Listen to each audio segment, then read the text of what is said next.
Kami sangat berbesar hati kerana anda sudi bersama kami untuk perkongsian ilmiah dan wacana ilmu ini. Izinkan saya berbahasa Inggeris. Good morning and welcome to the Kuratorial Simposium Nusa Narratives in ASEAN. On the behalf of the National Art Gallery, we are honored to have you guys to join us today for this intellectual sharing and discourse. Sesi kita pada hari ini akan disambung dengan perkongsian tentang keberadaan negara ASEAN, terutamanya di Borneo dan Nusantara. Tanpa melengahkan masa, saya menjemput Puan Intan Rafiza Abu Bakar, Kurator Kanan Cawangan Konservasi selaku moderator. Dipersilakan.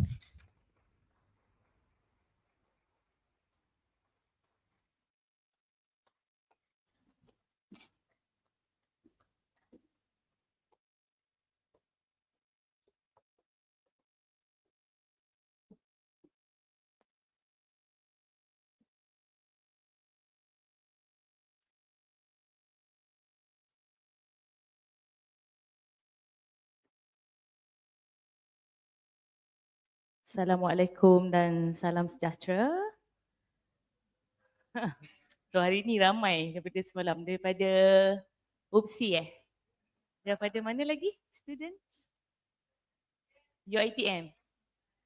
Terima kasih kerana sudi hadir dan saya ingin ucapkan juga terima kasih kepada para presenter kita, pembentang kita yang hari ini dan juga semalam yang hadir untuk memeriah dan berkongsi ilmu untuk kita pada hari ini.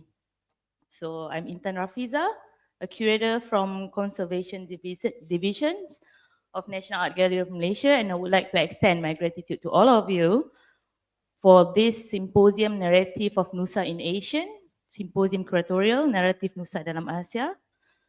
So for today, we have three presenters will share and delve into discussions on the cultural, historical, and identity narrative of nations in the Southeast Asia region, commonly known as Asians. This symposium invites participants to reflect on how the collective narrative or story of the nations with the true arts, culture, history, or politics is formed, involve, and influence inter-country relation in the region. So the concept of Nusa is referred to the narrative or tales that shapes the identity of the country or nations, as well as this narrative used to understand the nation roles in international community, particularly within the region's Asian context.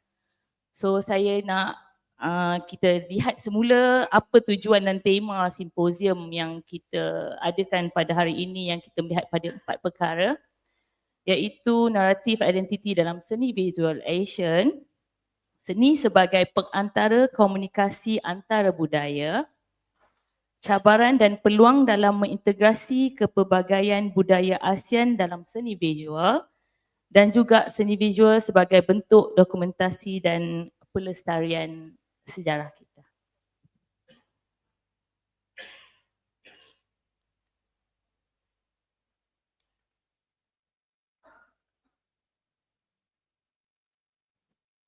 So tanpa melengahkan masa, I would like to present our first presenter is Wayan Seriyoga Parta. Mungkin Cik boleh silakan naik.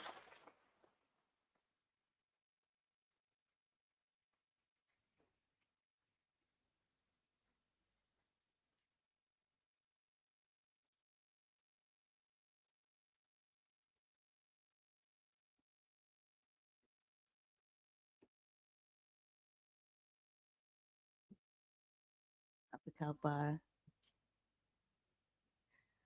So pembentang pertama kita adalah Wayan Seriyoga Parta yang dilahirkan pada tahun 1980 di Tambanan Bali, Indonesia.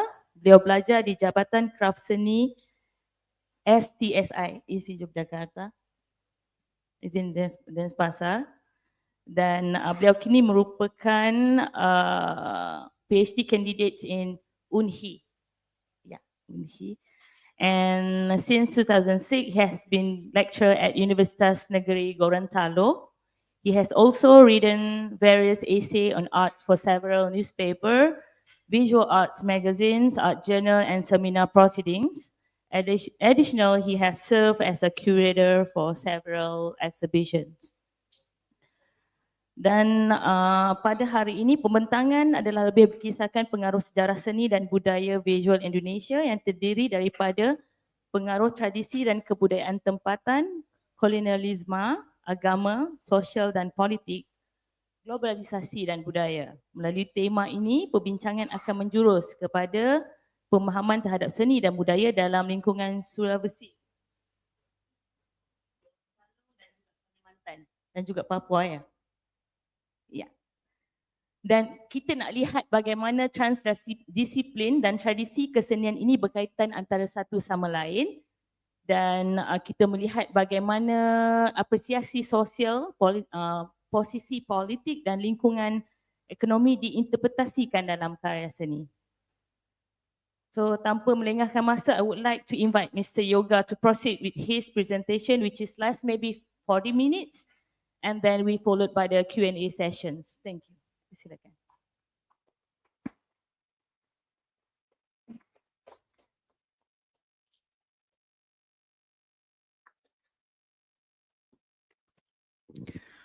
Selamat pagi. Good morning. Assalamualaikum warahmatullahi wabarakatuh. Salam sejahtera. Perkenalkan, saya Wayan Seriyoga Parta. Saya orang Bali, I'm Balinese.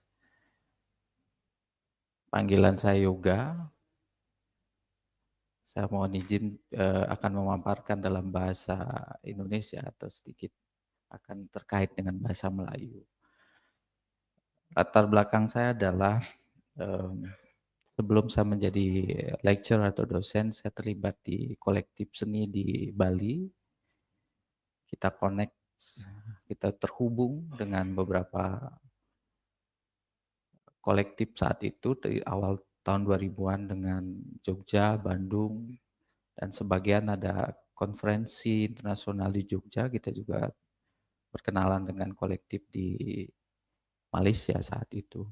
Dan kemudian 2006 saya menjadi dosen tetap di Gorontalo. Saya hijrah dari Bali, dan kemudian menjadi dosen di Gorontalo.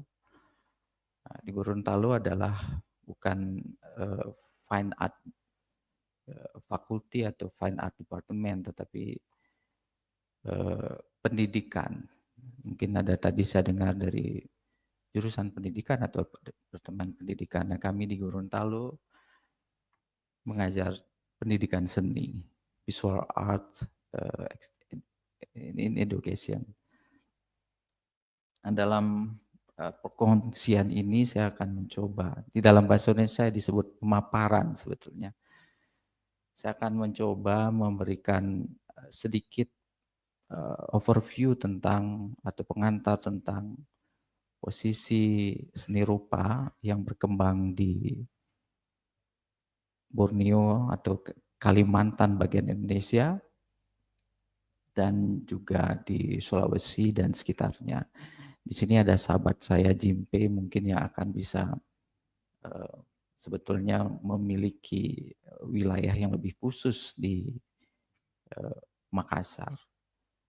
Nah, penelitian ini saya lakukan atau penelusuran saya, penyelidikan saya ini sebetulnya tidak secara formal, tetapi saya memang terkonek dengan beberapa community. Kalau di Indonesia ada istilah sanggar, sebelum ada istilah kolektif seni sekarang ini. Jadi ada beberapa sanggar di Kalimantan yang saya sudah terhubung sejak awal 2000-an. Dan saya hijrah di Gorontalo, kita terlibat juga dengan beberapa community atau komunitas di sana.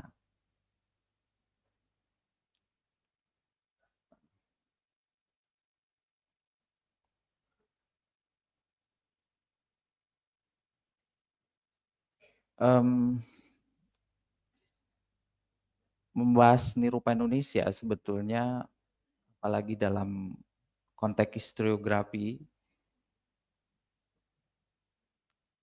seni rupa Indonesia tidak sesederhana apa yang mungkin sebagian kita baca. Sejak lama perkembangan seni rupa Indonesia tidak terbaca secara menyeluruh sebagai bagian dari historiografi seni rupa kalau kita menyebutnya Indonesia. Seni rupa Indonesia, terutama yang dalam perkembangan seni rupa modern dan contemporary itu terpusat pada wilayah Bandung, Jakarta sebagai big marketnya Indonesia yang dimana bertumbuh medan dan institusi formal ataupun institusi swasta. Dan juga Jogja sebagai pusat yang melahirkan seniman-seniman. Tentu kita dan teman-teman akan lebih mengenal kota Jogja, apalagi sekarang ada Art Jog di sana.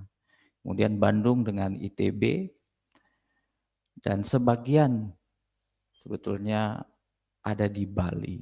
Saya sendiri dari Bali. Itulah representasi seni rupa Indonesia selama ini. Sudah sejak lama seni rupa Indonesia hanya terfokus pada wilayah yang tidak terlalu besar kalau dilihat dari peta sejarahnya.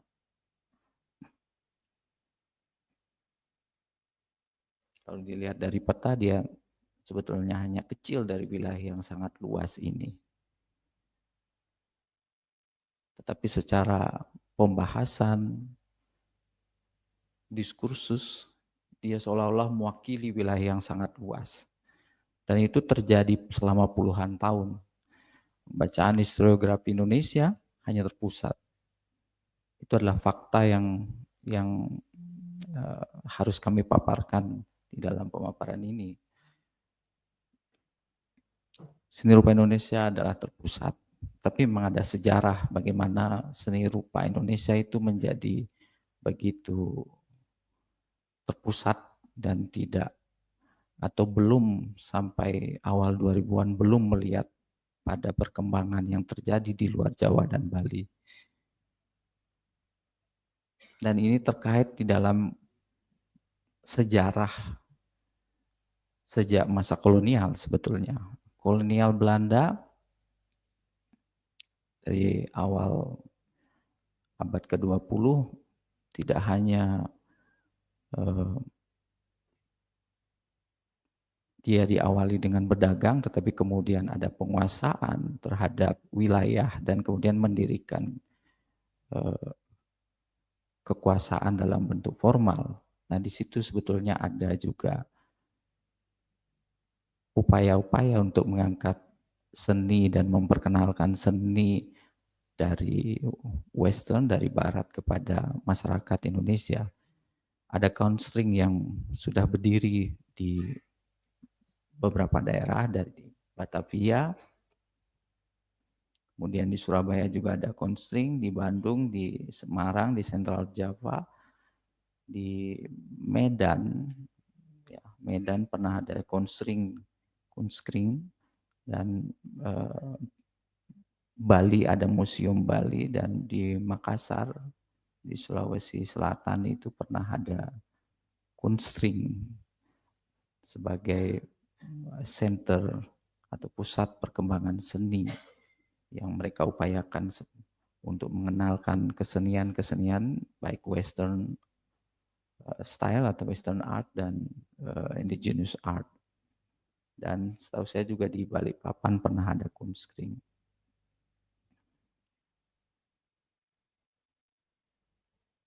Warisan kolonial kemudian dilanjutkan pada masa kemerdekaan, di mana perdebatan seni rupa Indonesia itu terfokus pada spirit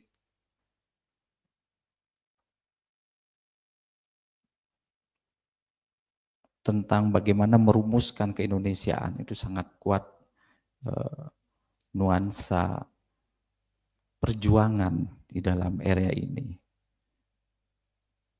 Kunstring dan perkembangan seni dalam kolonial taste sering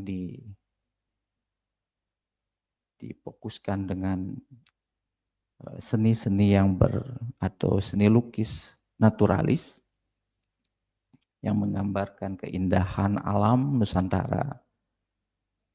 Dan itu menjadi satu cita rasa yang dibangun oleh kolonial yang melahirkan dari sekolah juru gambar, kartografi, dan melahirkan profesi pelukis. Ada beberapa tokoh-tokoh yang dapat dirujuk untuk melihat bagaimana perkembangan seni lukis naturalis berkembang di Indonesia, khususnya di Batavia di awal abad ke-20. Hadirnya persagi, sebetulnya persagi itu sekitar 1930 awal dan mereka bergerak sampai di tahun 40-an. Sujoyono sebagai leader dari persagi melakukan atau melancarkan kritik terhadap cita rasa kolonial. Dan muncullah istilah yang kemudian kita kenal sebagai istilah Moe Indi. Ini menjadi penting karena ini selalu menjadi titik tolak bagaimana sejarah seni rupa modern Indonesia dibangun secara konstruksi kewacanaan. Di sana spirit tentang nasionalisme dibangun. Ada istilah jiwo ketok, menandai tentang semangat perjuangan itu sendiri. Dan karya-karya mereka sebetulnya juga sangat kuat merepresentasikan idea-idea perjuangan. Nah, ini menjadi konteks yang harus saya paparkan karena ini juga akan berimplikasi atau memberi pengaruh secara langsung atau tidak langsung pada perkembangan seni rupa modern Indonesia dan cara pandang, cara memandang seni rupa Indonesia sebagai satu perkembangan yang kemudian akan juga berkembang sangat dinamis, tapi di sisi lain mengabaikan beberapa perkembangan yang ada di luar pusat yang saya sebut tadi.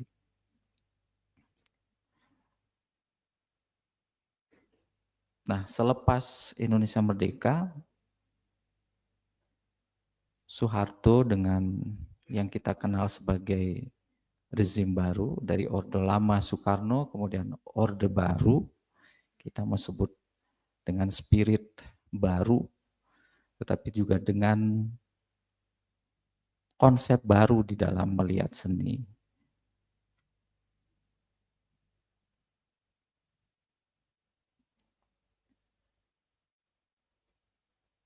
Orde Baru merumuskan spirit nasionalisme dengan merumuskan identiti kebudayaan, identiti seni rupa. Spirit perlawanan sudah selesai, sekarang adalah perumusan apa identitas. Kemarin Prof. Zaini membahas sangat baik tentang persoalan identiti ini. Dan sebetulnya identiti ini nanti menjadi key untuk melihat keterhubungan Nusa atau kami sebut sebagai Nusantara itu. Proyek perumusan identiti oleh Orde Baru berimplikasi pada paling tidak dua hal. Seolah-olah bangsa dan sebagai rakyat Indonesia kita memahami bahwa ada perbedaan dari berbagai suku, ada puluhan ribu suku, bahasa, dan berbagai representasi simbol yang terkait dengan simbol-simbol dan persoalan ritual dalam berbagai kebudayaan di Indonesia. Tetapi ketika itu juga dirumuskan sebagai sebuah identiti dan kebudayaan Indonesia, kebudayaan nasional Indonesia dirumuskan sebagai puncak-puncak kebudayaan nasional, di situ juga sebetulnya pemerintah telah membekukan kebudayaan menjadi sampel-sampel yang seolah-olah mewakili seluruh. Walaupun kenyataannya dalam kebudayaan yang terus berjalan, living culture, kebudayaan itu berkembang dinamis. Mereka tidak beku atau tidak seperti dirumuskan di dalam konsep. Ini sangat fenomenal karena Taman Mini Indonesia Indah adalah satu kawasan yang besar di Jakarta untuk menjadi miniaturnya Indonesia atau Nusantara. Di dalamnya di berbagai bentuk-bentuk kebudayaan atau material culture dimuseumkan di sana. Dan di daerah-daerah juga ada museum-museum etnografi museum. Nah, ini juga pangkal nanti bagaimana seni visual di Indonesia bisa dikatakan timpang dari sisi perkembangan yang terjadi antara yang saya sebut tadi pusat dengan daerah atau periferi. Di situ persoalannya akan muncul. Nah, sementara kalau kita melihat kembali di dalam perkembangan seni rupa Indonesia sejak warisan dari kolonial, kemudian dilanjutkan oleh Soekarno dan Soeharto, seni rupa modern Indonesia menjadi pusat itu karena ada alasan yang sangat rasional di mana medan seni bertumbuh secara subur di dalam kawasan utama, ya, terutama di kawasan Jakarta sebagai pusat ibu kota dan juga representasi tentang keindonesiaan. Kalau melihat dalam konsep institusi seni atau institutional of art, kita akan dapat melihat bagaimana di 3 lokus itu, 3 daerah itu berkembang institusi penopang, di mana seniman dapat bertumbuh baik dan membangun kekarirannya, baik secara eksistensi dan juga pasar. Dalam periode yang panjang, lembaga ini bertumbuh dengan baik. Apalagi di masa Orde Baru ada kebijakan dari lingkaran kekuasaan yang mereka terdidik dengan baik di Barat, yang memiliki kesadaran. Para menteri-menteri pada zaman Orde Baru memiliki kesadaran tentang pentingnya seni rupa modern untuk menjadi bagian dari konsep kemajuan bangsa. Mereka juga sadar seni yang sebelumnya menjadi sangat penting karena ada spirit perlawanan atau perjuangan. Pada masa Orde Baru, dari tahun 1960 sampai terutama di tahun 1970, ada kebijakan yang sangat ketat tentang bagaimana seni-seni kerakyatan itu dihalau oleh masyarakat, oleh pemerintah, melibatkan militer bahkan dan kepolisian.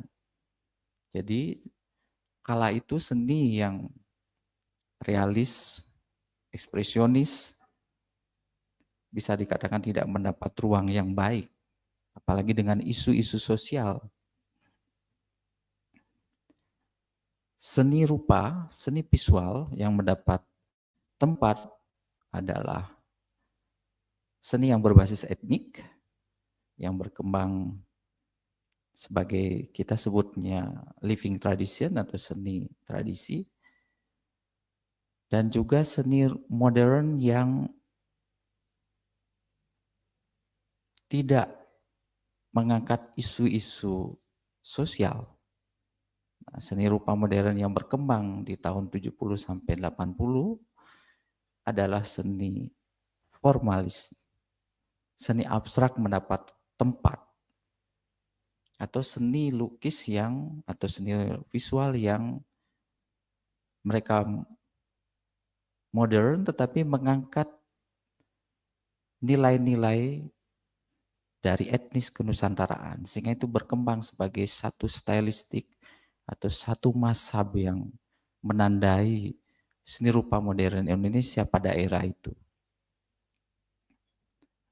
Pemerintah sangat sadar, walaupun hanya lukisan, ketika dia mengangkat tentang isu sosial, misalnya dengan mengangkat tentang kemiskinan, dengan tema-tema kerakyatan, itu dapat menjadi di Indonesia sebutnya bahaya laten, dapat mengangkat lagi spirit tentang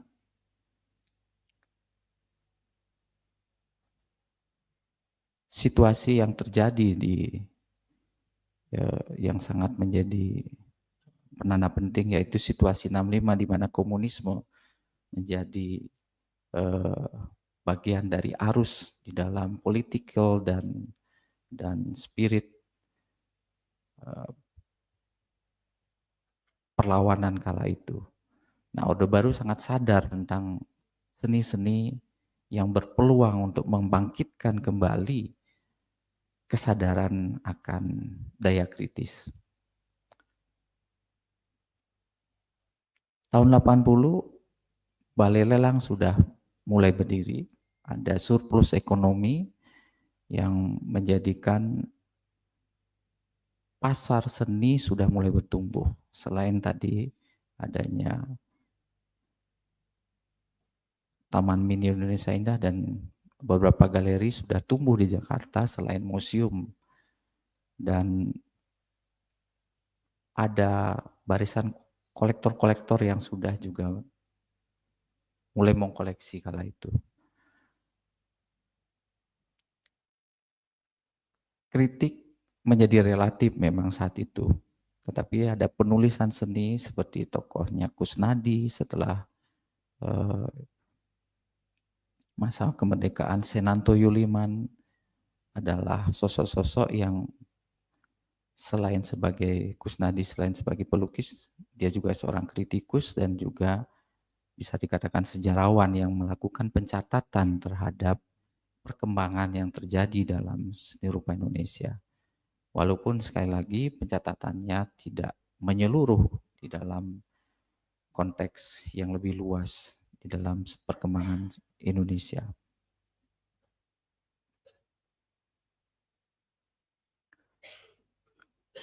Ketika kita membahas seni visual Indonesia dalam konteks yang lebih luas, Indonesia sangat kaya, atau Nusantara, jangan kalau kita sebut Indonesia terlalu spesifik, tetapi Nusantara luas. Karena sesungguhnya warisan kebudayaan ini membentang dari wilayah yang sangat luas ini. Dan inilah kekayaan Nusa atau kekayaan Nusantara. Sekarang sudah dirilis dari riset panjang tentang cave painting atau lukisan gua di daerahnya Saudara Jimpe, yaitu di Leyang-Leyang.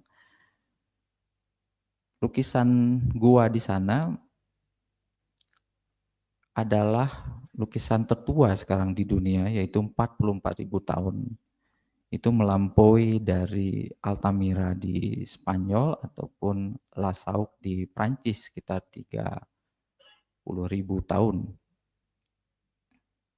Dan ini menjadi warisan visual yang luar biasa, yang di Borneo juga banyak sekali cave painting ini.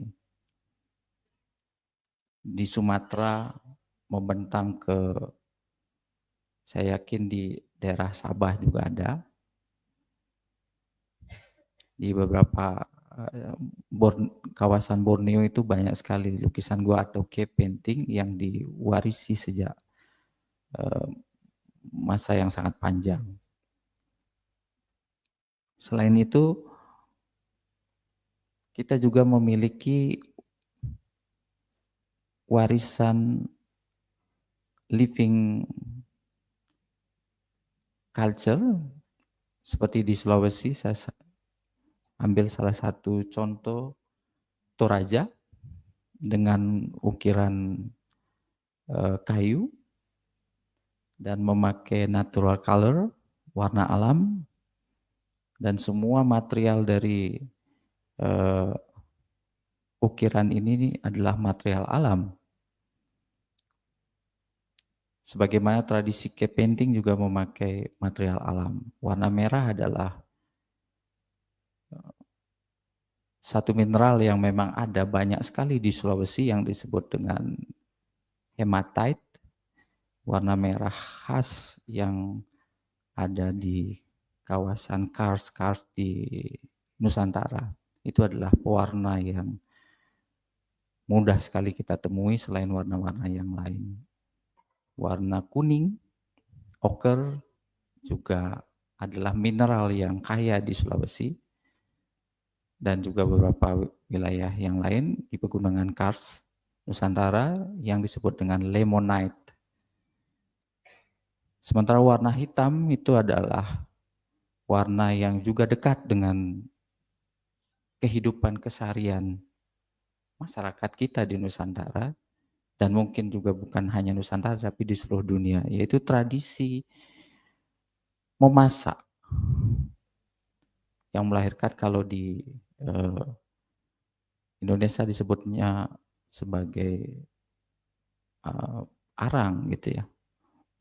Dan warna hitam hasil memasak ini yang diolah kemudian menjadi material untuk melukis. Nah, natural color kita kaya sekali. Ya, di dalam perkembangan kebudayaan China dan Jepun atau Jepang misalnya, ada tradisi pengolahan tinta atau tradisional ink yang sampai sekarang masih dijalankan, yang menghasilkan warna hitam dari stick Chinese ink, dan itu dipakai sebagai material utama untuk melukis kaligrafi China dan Jepun, ataupun seni lukis yang berkembang di Cina secara tradisional. Itu adalah material yang umum yang ada di sekitar kita. Dan bangsa-bangsa kita mengolah semuanya dari alam, memaknai semua menjadi alam. Jadi motif sebetulnya bukan hanya just decoration atau hanya hiasan, tetapi motif adalah simbol.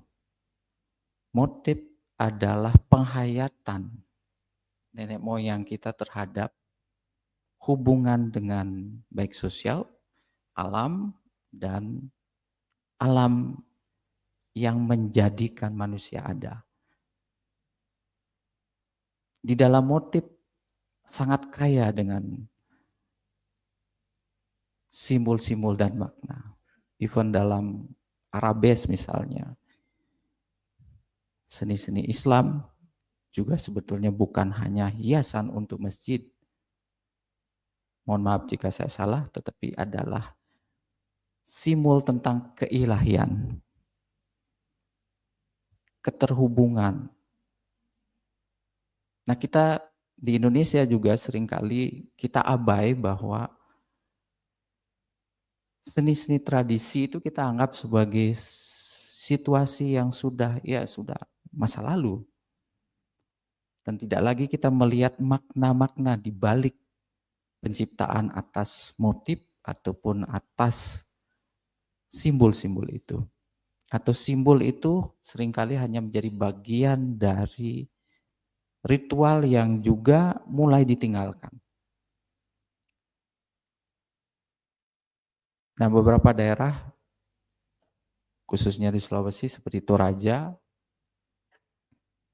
nanti juga ada di Borneo dan beberapa daerah seperti Nusa Tenggara Timur, Papua, masih menjalankan itu.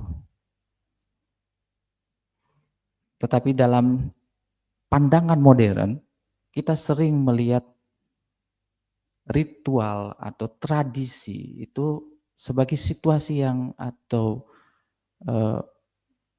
representasi yang menghadirkan hanya masa lalu, bukan situasi yang ada di dalam kehidupan modern kita sekarang. Nah, itu situasi problematik juga yang akan menandai bagaimana terjadi gap antara yang saya sebut pusat dengan periferi atau daerah.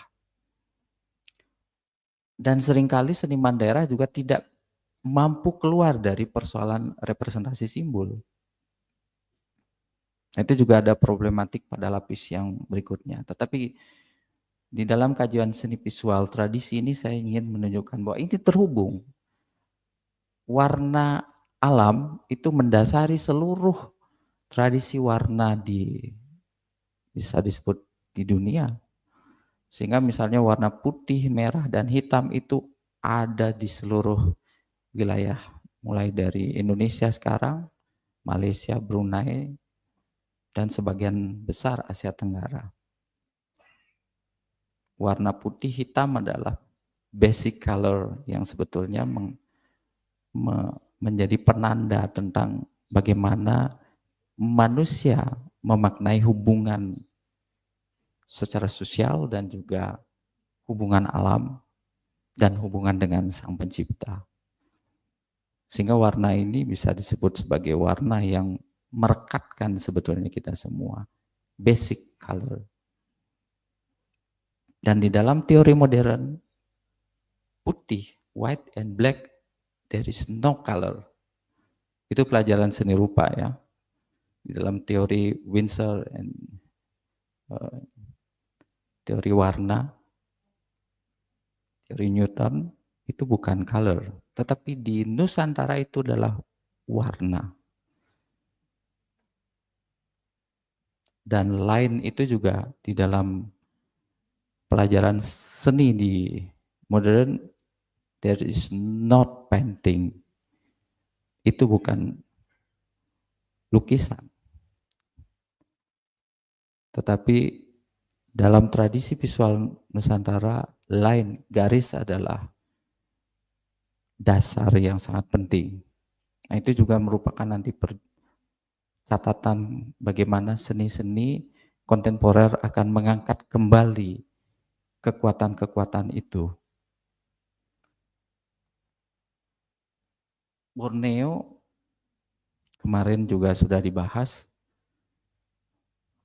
oleh Prof. Zaini dengan baik. Dan saya melihat sendiri ada koleksi yang sama di koleksi tetap Galeri Nasional Malaysia yang mewarisi patung, ya, arca, dan juga motif yang sama dengan yang ada di Kalimantan yang sekarang menjadi wilayah Indonesia.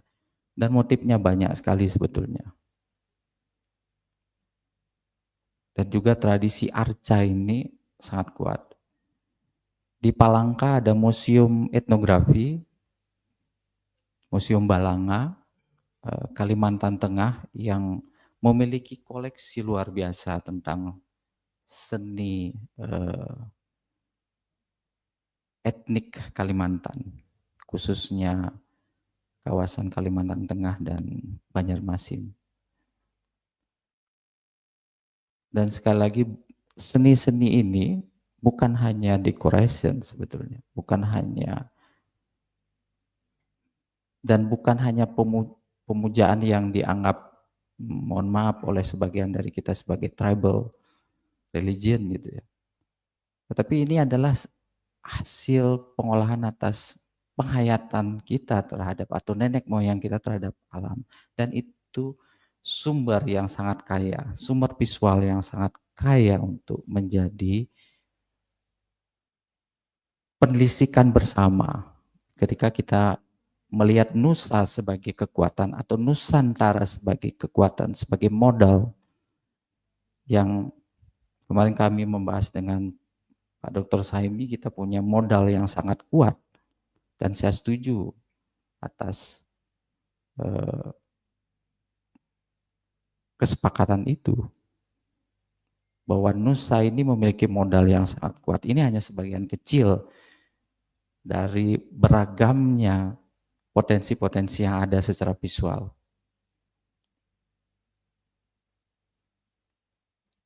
Nah, tinggal bagaimana seniman mengolah modal itu, modality itu. Nah, itu akan berhubung sekali lagi dengan mindset yang kemarin tadi saya sudah sempat bahas.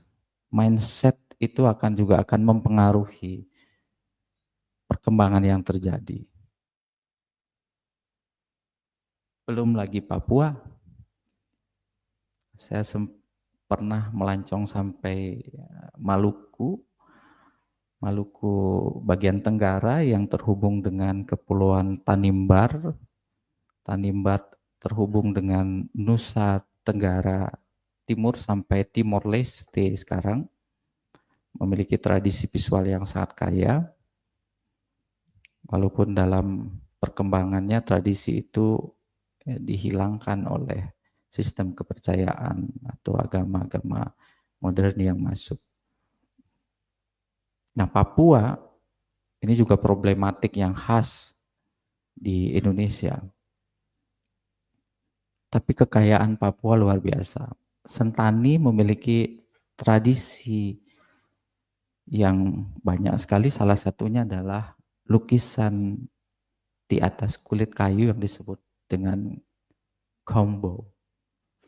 Kombo, lukisan kayu dari kulit kayu,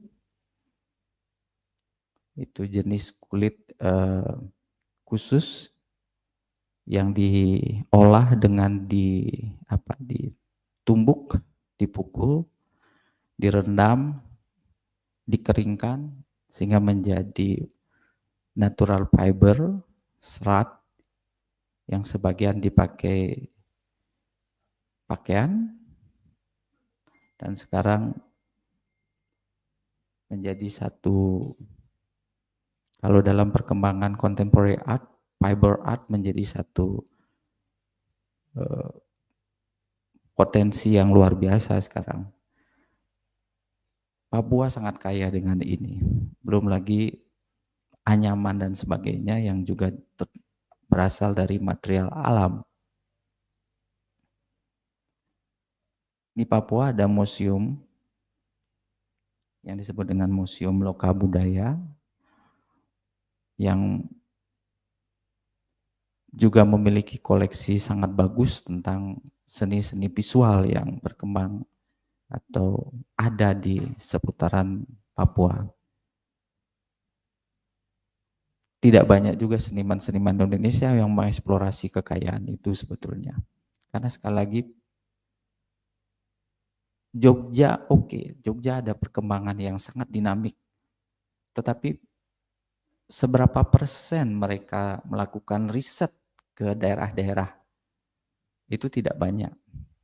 Dan sebagaimana apakah mereka meyakini kekuatan seni visual Nusantara ini sebagai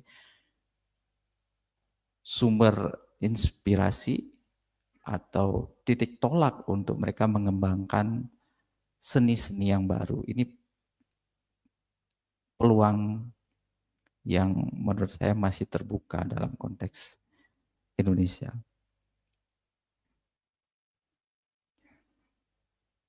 Kita kembali bagaimana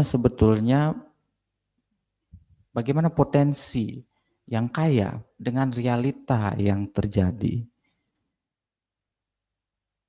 Dari tahun 80-an ketika Jakarta menjadi pusat, tumbuh menjadi tidak hanya pusat kapital tetapi pusat yang menopang perkembangan seni rupa modern Indonesia. Wilayah yang lain tidak pernah menjadi concern. Hanya sedikit yang concern pada wilayah-wilayah di luar Jawa dan Bali. Ya nanti Makassar memiliki dinamika yang berbeda. Saya akan tunjukkan the next slide. Tapi Makassar sampai 2000 awal atau bahkan 2010 ke atas, Galeri Nasional membuat beberapa proyek, tidak hanya pameran dengan menginvite seniman daerah ke Jakarta, tetapi juga mereka membuat proyek di daerah. Persoalan yang saya tunjukkan di dalam gambar ini, di daerah tidak ada infrastruktur pameran. Balai budaya tidak siap untuk menyelenggarakan pameran. Itu realitas kita di daerah. Tetapi seniman daerah survive. Mereka survive, mereka tetap berkarya, mereka tetap melukis. Mereka tidak sepenuhnya akademik, ada sebagian yang sekolah di ISI, baik fine art ataupun pendidikan, tetapi kemudian mereka pulang, jadi teacher, menjadi guru, dan paruh waktu mereka tetap berkarya. Realitas itu bisa kita lacak, dan saya coba menelusuri banyak seniman-seniman atau pelukis-pelukis, pematung yang ada di daerah, mereka tetap survive dari tahun 1990 atau 80 sampai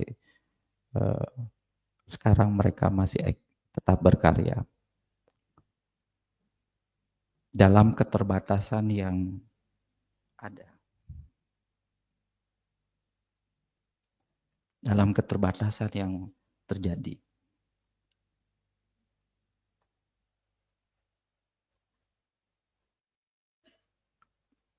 Tapi mereka juga tetap beranjak dari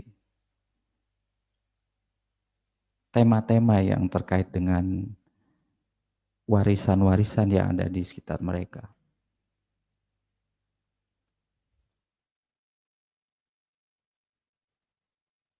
Sebagian muncul di era 2000-an. Representasi karya mereka kurang lebih seperti ini. Saya mencoba mengambil sampling dari beberapa daerah, dari Kalimantan Barat, Tengah, Timur, dan Kalimantan Selatan. Mereka tetap mengangkat warisan budaya atau situasi yang dekat dengan mereka seperti alam, flora, dan sebagainya. Dengan macam-macam style realis naturalis, art, bahkan sampai yang abstrak. Tapi ironis kalau mereka dipamerkan di Jakarta, mereka berpameran di Jogja, karya-karya ini dianggap old, jauh dari perkembangan seni rupa Jawa atau Jogja. Nah, ini ironisnya.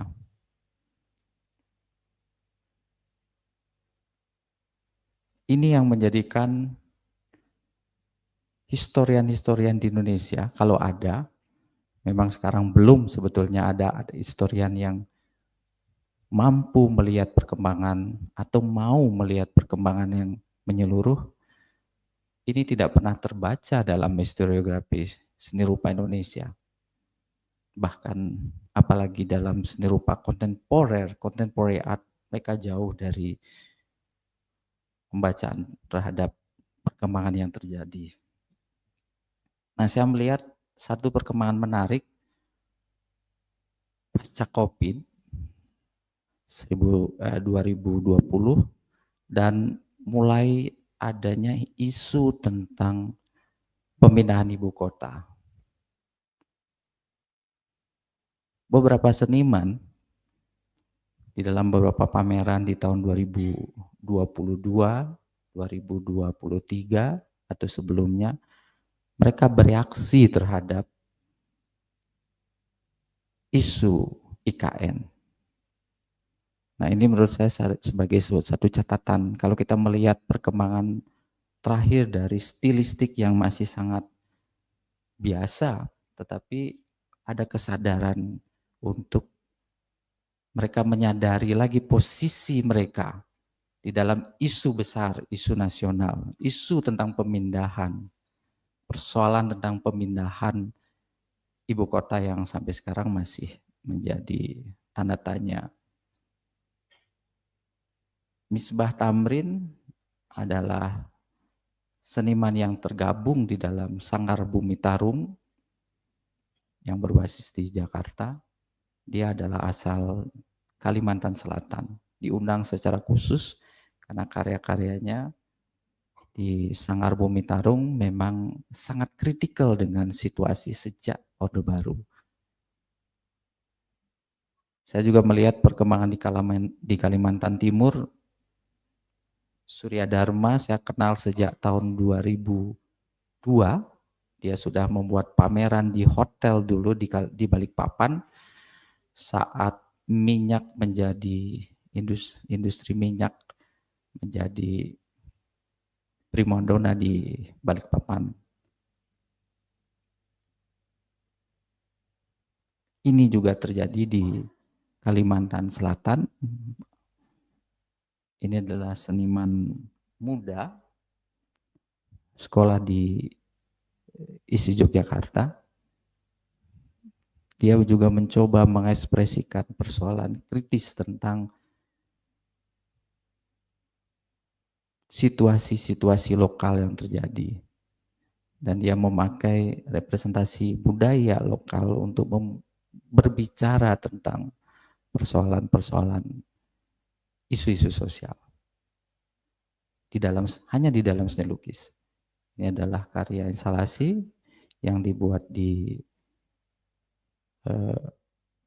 Palangka tahun 2002 kalau tidak salah dalam pameran yang berjudul Astropika. Nah, saya melihat di dalam keterbatasan dan situasi yang terjadi di Kalimantan, misalnya kita melihat ada dinamika yang terjadi sejak paling tidak 5 atau 10 tahun terakhir. Itu penelitian yang saya coba lakukan. Nah, bagaimana situasi yang terjadi di Sulawesi? Sulawesi agak lebih spesial dibanding Kalimantan. Karena seni rupa modern berkembang sudah sejak lama.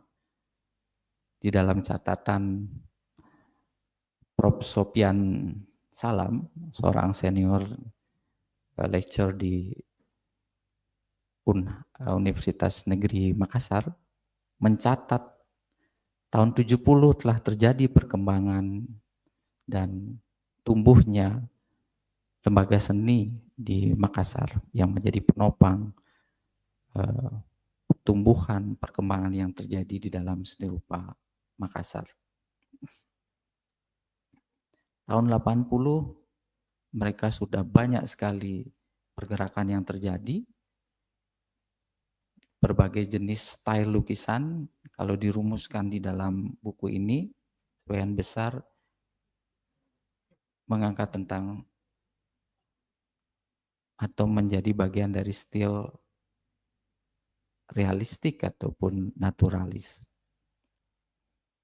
Ruang pameran yang dipakai saat itu tidak hanya ruang-ruang formal, tetapi juga hotel. Tahun-tahun 80 sampai 90, hotel dan sampai sekarang hotel pun dipakai untuk sebagai ruang pameran. Dan yang kemudian di tahun 2000-an muncul ruang-ruang alternatif, inisiatif artis di dalam membuat event secara mandiri. Nah, saya mendapat catatan juga ada event yang menjadi tonggak penting di dalam perkembangan seni di Makassar secara khusus. Di tahun 90 akhir sudah ada karya-karya seperti instalasi dan performance art yang dilakukan oleh seniman-seniman di Makassar. Dan itu membuktikan perkembangan seni rupa modern dan kontemporer di Makassar berkembang lebih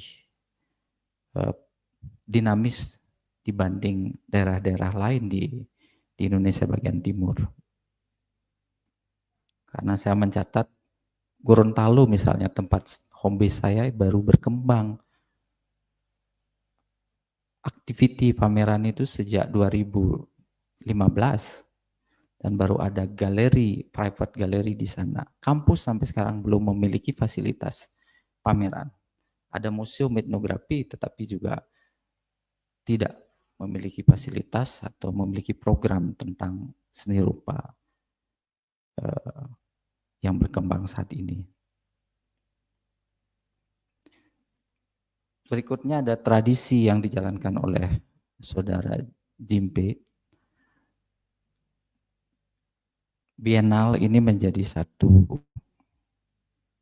menurut saya tonggak penting yang akan menjadi wajah baru di dalam perkembangan seni rupa kontemporer di Indonesia bagian timur, dan memang harus menjadi concern historian di Indonesia, art historian di Indonesia. Di dalam berbagai keterbatasan sejak awal, saya sedikit mendapat informasi, keterbatasan ruang pameran, konflik kepentingan yang terjadi di awal-awal. Saudara Zaimie melakukan perubahan yang luar biasa sejak 3 penyelenggaraan bienal, maaf koreksi kalau saya salah, dengan melibatkan kolektif seni. Mereka meretas persoalan-persoalan yang terjadi di dalam perkembangan seni rupa Indonesia, terutama di daerah. Persoalan desentralisasi menjadi concern dari isu yang diangkat dari Bienal atau Makassar Bienal ini. Saya amati. Dan saya berharap ini bisa berkembang menjadi internasional bienal. Semoga. Walaupun kata saudara Zaimie, hanya 3 kali disupport pemerintah. Setelah itu mereka harus survive mandiri. Nah itulah persoalan kita di daerah di Indonesia. Nah saya juga terlibat di dalam satu pergerakan yang saya akan bagikan di sini, yaitu ada beberapa seniman yang senior hingga yang muda berkumpul dan mereka menyatakan diri sebagai salah satu kolektif seni rupa yang menyebut organisasi ini sebagai Makassar Art Initiative Movement.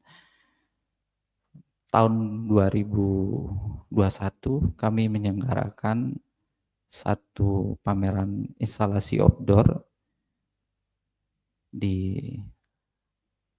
tadinya ingin dilakukan di kawasan Leang-Leang, tetapi karena pandemi situasi tidak memungkinkan dan akhirnya dilakukan di Benteng Rotterdam.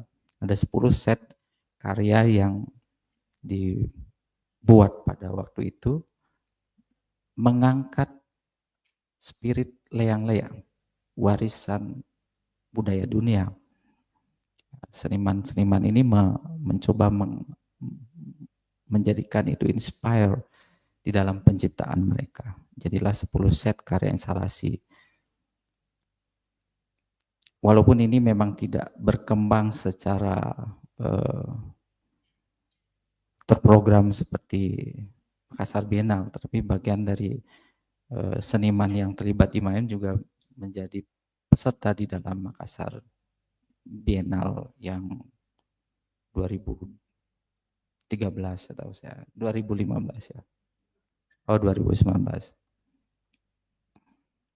Nah, ini juga kawasan yang saya ambil sampling 2 kawasan di Sulawesi, dan ini adalah kawasan yang saya sendiri terlibat. Saya sebagai pengajar, ada satu mata kuliah sosiologi seni, sosiologi of art, yang menjadi satu konsep penting dari visi kami, bagaimana menghidupkan medan. Institusi kampus, mahasiswa tanpa medan, impossible. Nah itu kita melihat pangkal persoalannya. Kita mengidentifikasi kemudian, kekuatan Gorontalo selain pesisir adalah isu tentang kawasan pedesaan yang menjadi kekuatannya. Kita rumuskan sebagai rural art movement. 2018 ada pameran yang bertajuk Maledungga. Nah, pameran ini diinisiasi saya dengan beberapa kawan-kawan yang tergabung dalam Huntu Art District. Ini sebuah desa kecil di Gorontalo. Gorontalo sangat kaya dengan situasi alam, tidak ada jam di sana. Jalannya masih sepi.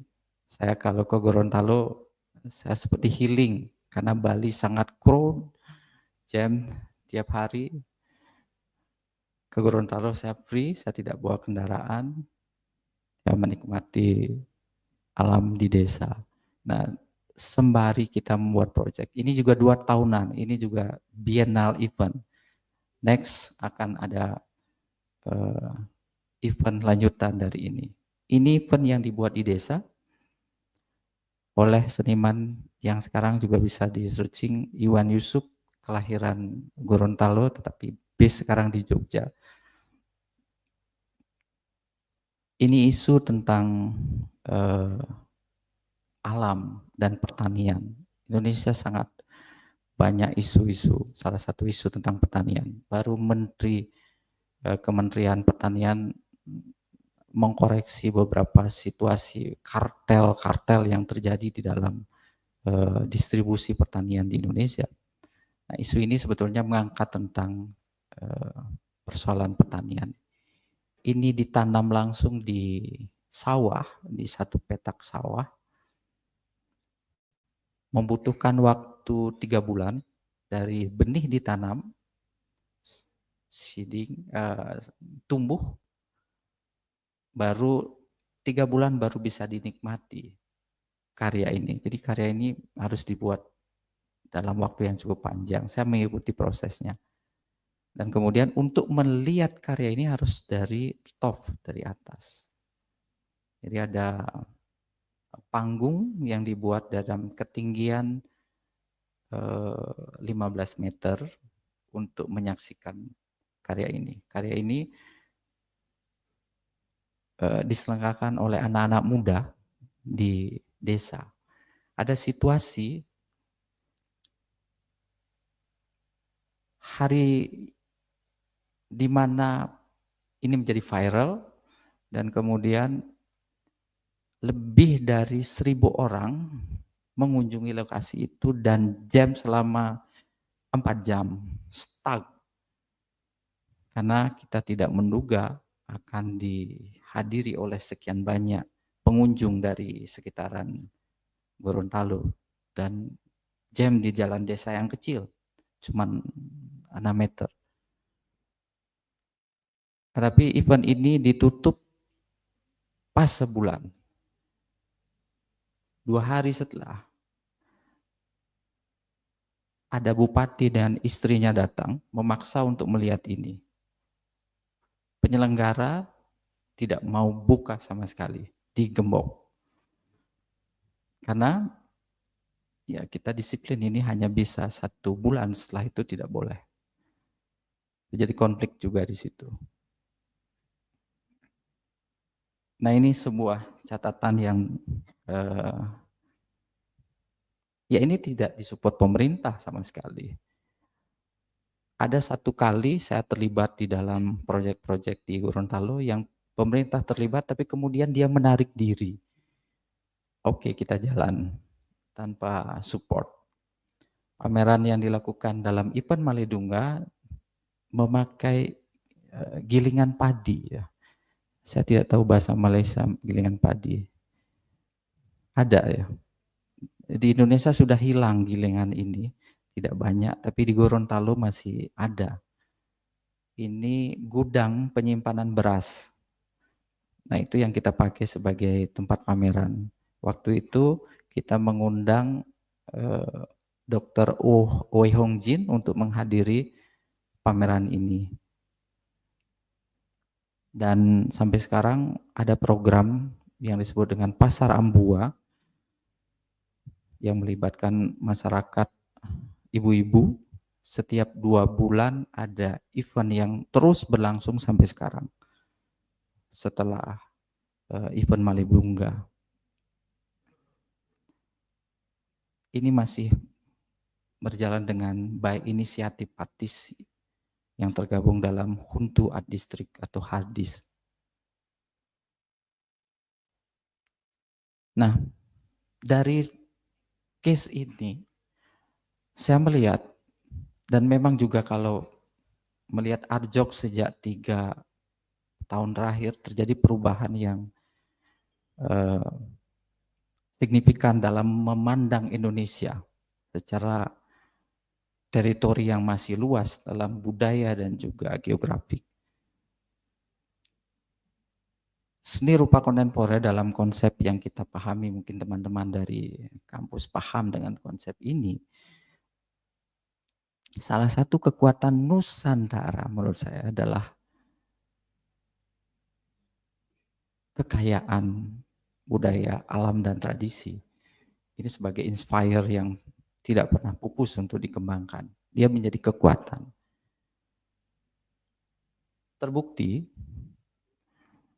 dalam Arjok yang dilakukan 2 tahun yang lalu, 2023, seniman asal Papua yang kuliah di ISI, atau mengenyam pendidikan di ISI Yogyakarta, di Kicak Dare, dengan kawan-kawan beberapa seniman, ada Albert juga di sana, mendapat kesempatan represent artis di Arjok dengan mengangkat isu tentang Papua, isu sangat sensitif untuk Indonesia, dengan memakai elemen-elemen di dalam kebudayaan tradisi kita. Nah, ini satu cara pandang yang baru di dalam memaknai warisan kebudayaan menurut saya. Diki salah satu top artis, yang artis sekarang di Jogja, yang merepresentasi seniman atau artis dari Papua, tinggal di Jogja. Memang itulah problem di Indonesia. Harus pameran di pusat baru mendapat pengakuan. Seniman lain juga mendapat kesempatan dan apresiasi adalah Iwan Yusuf. Iwan Yusuf tidak tamat high school ya. Dia autodidak, self-taught artist, punya keinginan yang kuat. 2013 dia membuat satu project, environmental project di Danau Limboto. Didanai sendiri, self funding. Isu saat itu adalah Danau Limboto adalah salah satu danau yang akan hilang secara perlahan karena pendangkalan danau yang secara masif terjadi. Salah satu adalah dengan Enceng Gondok. Dia membuat proyek itu secara mandiri dengan biaya sendiri. Dan tidak pernah ada yang membahas.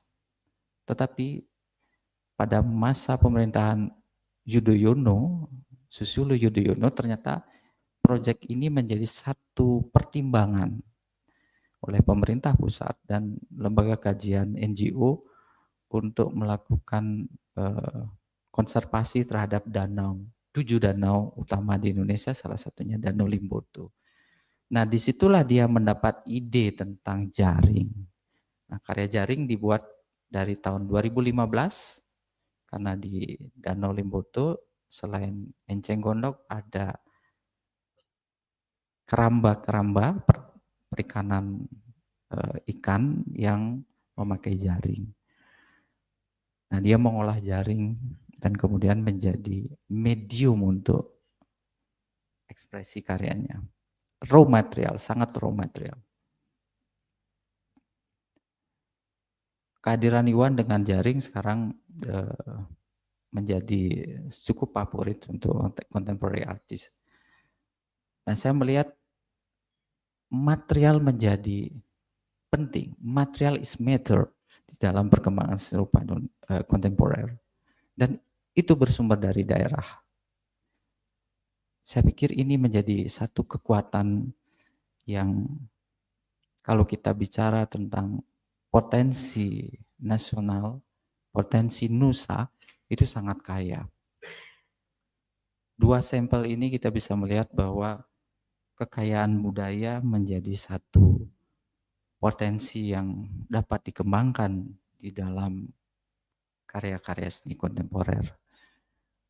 Dengan kekuatan artistik dari material itu, tapi juga dengan isu-isu yang dapat juga dipadukan bersama seiring dengan seniman mengangkat persoalan tentang isu kedaerahan. Saya pikir itu menjadi satu kunci yang dapat saya hadirkan di dalam kajian singkat tentang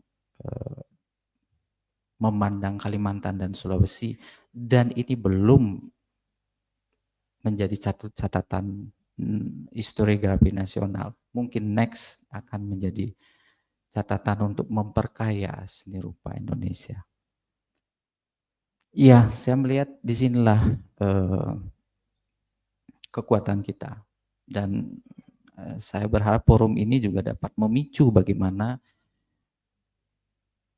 kawan-kawan muda kita dapat melihat potensi itu. Dan potensi ini saya mengamini dari pembahasan kemarin melampaui negara bangsa, melampaui negara secara institusional. Karena dia sudah hadir di wilayah itu jauh sebelum ada Malaysia, Brunei, Filipina, Indonesia, Timor Leste even sekarang.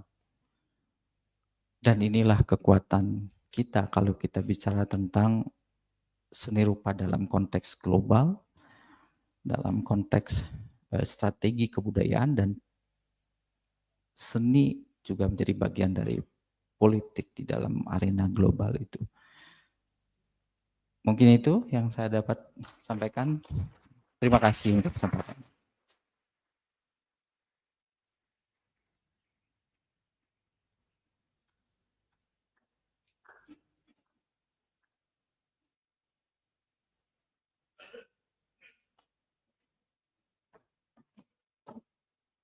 Terima kasih Mr. Yoga dalam perkongsian yang saya rasa sangat satu susur masa yang penting dalam kita mengetahui seni rupa dalam konteks global dan juga memandang Kalimantan dan Sulawesi bagaimana kita melihat semula persoalan identiti di sini.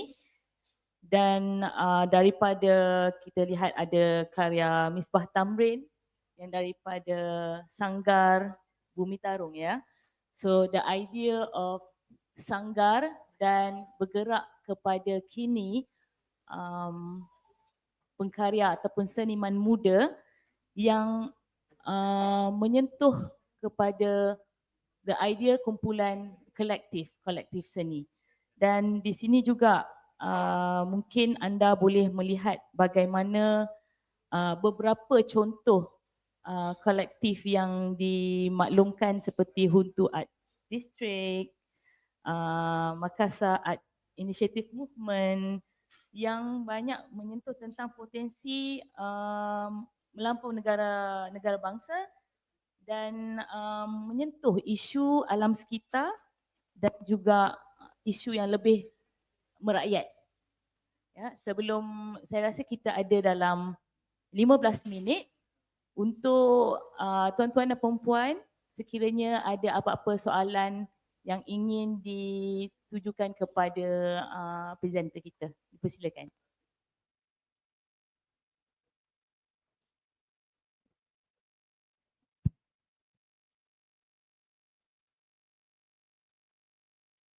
Okey, mungkin saya boleh mulalah dengan satu soalan yang saya rasa apabila kita melihat the idea of sanggar, kolektif dan sebagaimana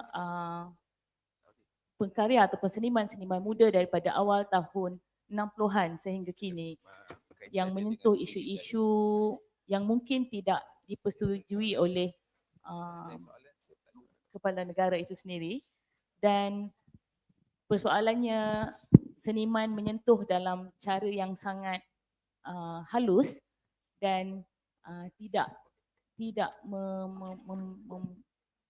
membuahkan satu perkara yang sangat provokatif dari sudut penerimaan umum. Ya. Adakah dalam hal ini bagaimana peranan seniman senior dalam menyokong pergerakan seniman muda ini dalam bergerak ataupun mengangkat tema-tema yang ataupun isu-isu yang merakyat supaya isu ini boleh dilihat sebagai satu perkara yang penting dalam membina identiti negara itu sendiri. Ya. Terima kasih.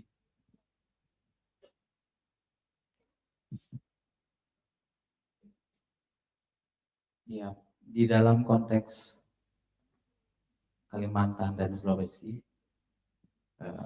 menurut saya yang menarik, mereka maju bersama, mereka bergerak bersama, baik yang senior ataupun new artist, mereka bergerak dalam pergerakan yang sama, baik perkumpulan, sanggar, community. Tetapi di dalam perkembangan 5 tahun terakhir,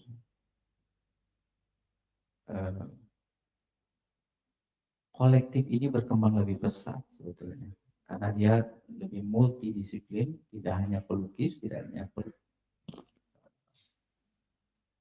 seniman visual, tapi mereka multidisiplin dan mereka memasuki arena baru di dalam perkembangan kontemporer art di Indonesia yang juga tidak terbatas dalam tradisi fine art semata.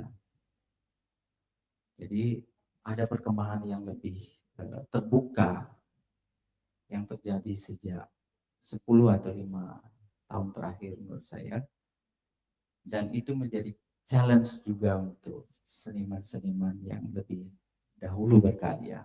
Saya contohkan di 2 karya yang Surya Dharma, seniman yang sudah lama, tetapi dalam perkembangan terakhir dia juga aware akhirnya dalam isu sosial dengan mengangkat isu tentang, karena banyak ekses dari persoalan pemindahan ibu kota itu, termasuk persoalan hak wilayah masyarakat tradisi yang tergusur, yang sampai sekarang juga masih menyisakan persoalan laten di situ. Dan yang utama adalah persoalan ekosistem alam. Itu adalah persoalan yang juga concern. Teman kita dari Walhi sangat concern di situ. Gorontalo sedang membentuk Walhi, environmental NGO organization, anak-anak muda yang mereka juga sadar bagaimana seni sesungguhnya bisa menyumbang tentang perjuangan atas isu-isu lingkungan. Saya pikir itu. Terima kasih di atas jawapan yang saya rasa sangat jelas dalam kita bercerita tentang lingkungan seni dan juga pergerakan seniman. Okey, kita ada satu soalan, silakan. Saya Arina dari Dewan Bahasa. Ikut pengamatan Pak Dosen lah, dari pemerintah preference kepada ataupun Jawa sentrik, seni rupa Jawa sentrik kepada di luar Jawa tu bagaimana ya? Adakah ada ekosistem yang menyokong pelukis-pelukis di luar Jawa juga, macam mana? Ya, pemerintah kalau dikatakan mendukung iya, tetapi tidak reguler, tidak ada endowment misalnya yang diberikan secara reguler, itu hanya by project. Pasar juga kalau kita melihat apakah ada kolektor yang bertandang ke Kalimantan, tidak ada, tetapi ada kolektor Jakarta asal, pengusaha Kalimantan banyak, pengusaha sawit, batu bara, apalagi minyak bumi dan sebagainya, banyak. Tapi mereka tidak pernah menganggap atau memandang perkembangan daerah sebagai pertimbangan yang harus dipertimbangkan. Saya contohkan di Gorontalo. Gorontalo banyak pejabat, seperti saya sebut salah satu Rahmat Gobel misalnya, Direktur Panasonic Nasional Gobel, tidak pernah melihat perkembangan, atau tidak pernah mau mengkoleksi lukisan yang ada di Gorontalo. Dia akan membeli lukisan dari galeri-galeri yang ada di Jakarta. Itu problem yang sangat krusial dari tahun 80 sampai sekarang masih terjadi. Jadi seniman-seniman daerah survive sendiri. Nah, ini persoalan yang kita hadapi di daerah. Tetapi ada event yang reguler, Makassar Biennale, ada juga di Banjarmasin itu ada aktivis yang sekarang mulai sangat aktif sejak 5 tahun terakhir, yang menyokong dalam perkembangan yang terjadi di sana. Sehingga saya contohkan seniman muda Banjarmasin lebih advance dibanding beberapa seniman muda di daerah lain. Saya dikasih sekitar 20 katalog sebagai resource untuk melihat perkembangan yang terjadi sejak 10 tahun terakhir, itu luar biasa. Dan di sana ada konsul atau dewan kesenian yang kebetulan concern dalam menyokong perkembangan yang terjadi di Banjarmasin, Kalimantan Selatan. Tapi Gorontalo masih jauh. Kami sering berkonflik dengan government di sana. Saya 2-3 kali langsung counter attack dengan pejabat gubernur dan jajarannya. Mereka menjanjikan support, tapi kemudian mereka tarik diri dengan tanpa bersalah. Ya, seperti itulah persoalan kita. Okey, terima kasih. Ada soalan lagi? Okey.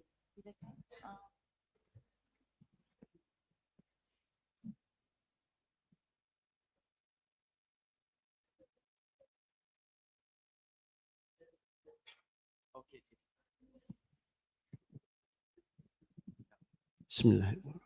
Saya Pak Usop, sedikit pertanyaan pasal ada hubung kaitnya dengan sejarah seni rupa moden Malaysia.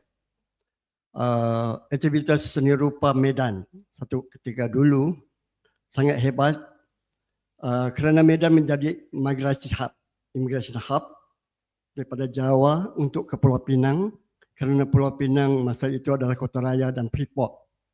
Salah seorang yang daripada Jawa pergi ke Medan adalah Pak Hussein Enas. Pak Hussein Enas adalah salah seorang tokoh untuk sejarah seni rupa Malaysia moden. Kerana Pak Hussein adalah warisan daripada Raden Saleh dan Basuki. Dan Pak Hussein datang ke Pulau Pinang terus dibawa, dan beliau adalah tokoh yang mula-mula menubuhkan angkatan pelukis Semenanjung. Soalan saya, adakah sekarang ini Medan masih aktif seni rupa modennya? Begitu juga dengan Ternate. Adakah bagaimana pergerakan seni rupa di Ternate dan Medan, Pak?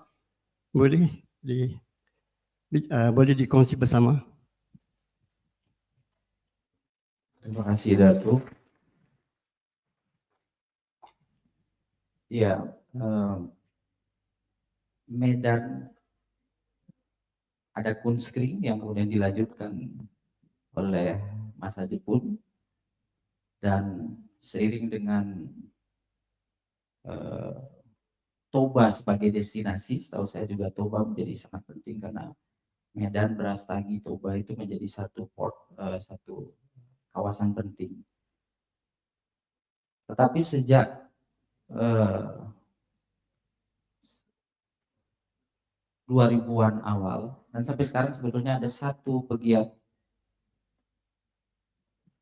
kolektor dan dia juga aktif di dalam berkomunikasi, membangun jejaring komunikasi. Ada Frankie namanya, orang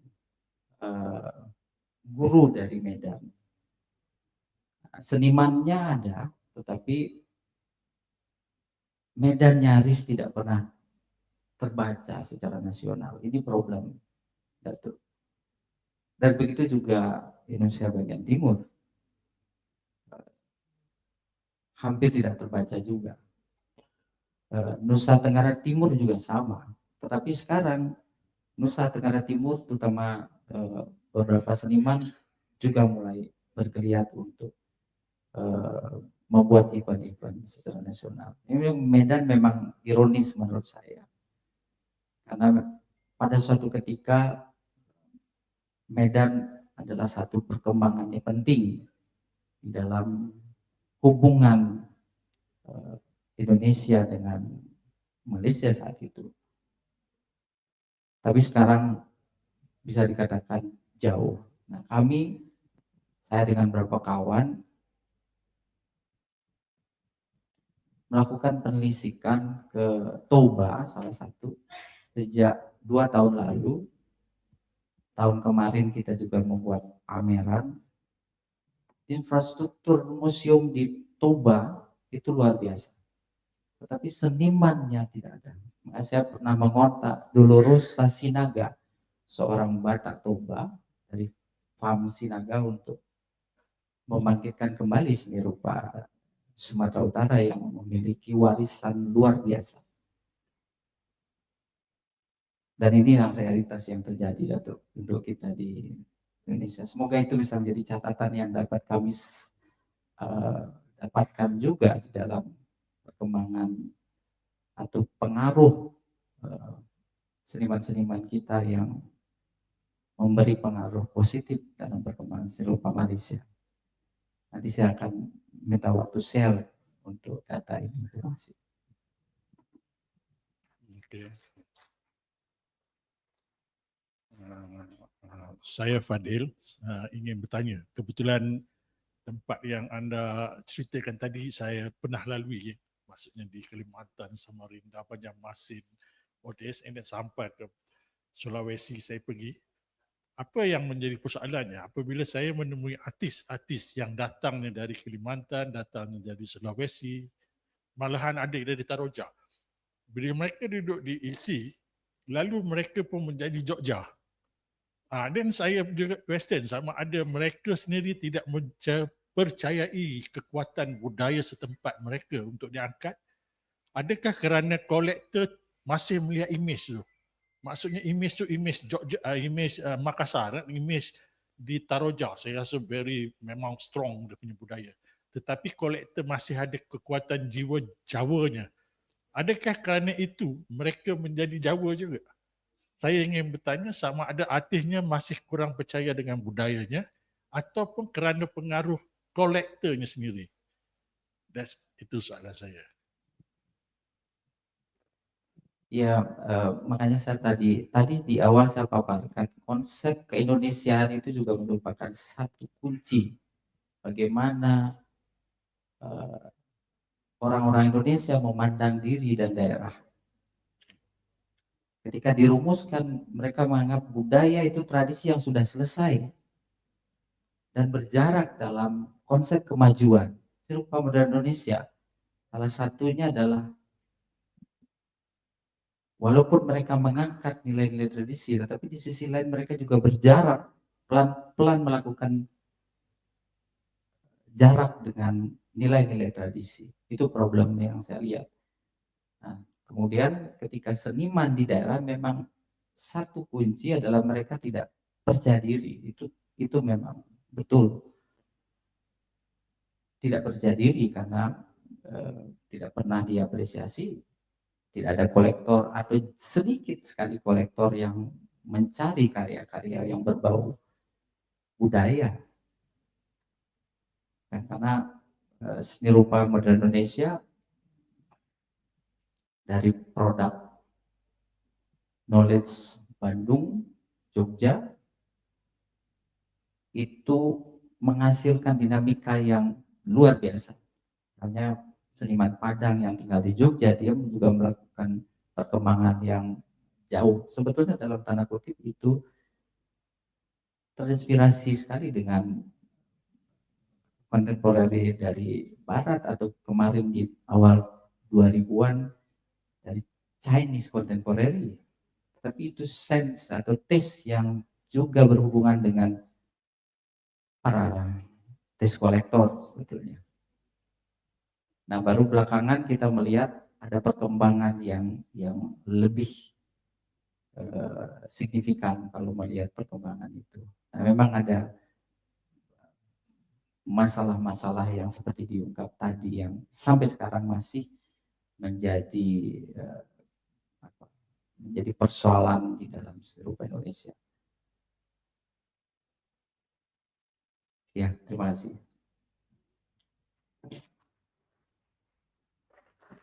Ada satu lagi soalan sebelum kita. Saya Aisyah pada Museum Negara. Tadi Cik Yoga ada membincangkan tentang jurang antara seni moden dan seni tradisional. Dan seni tradisional ni dilihat sebagai something yang historical kan, something that exists in the past. Jadi boleh kat saudara kongsikan peranan seni moden untuk mengangkat kembali seni tradisional, dan bagaimana mereka boleh melakukan ni dengan secara autentik, kerana most modern artists, walaupun they are not trained in the West, but the language of modern art itself is Western inherited kan. Jadi how can they do that and still retain their local culture? Terima kasih. Ya,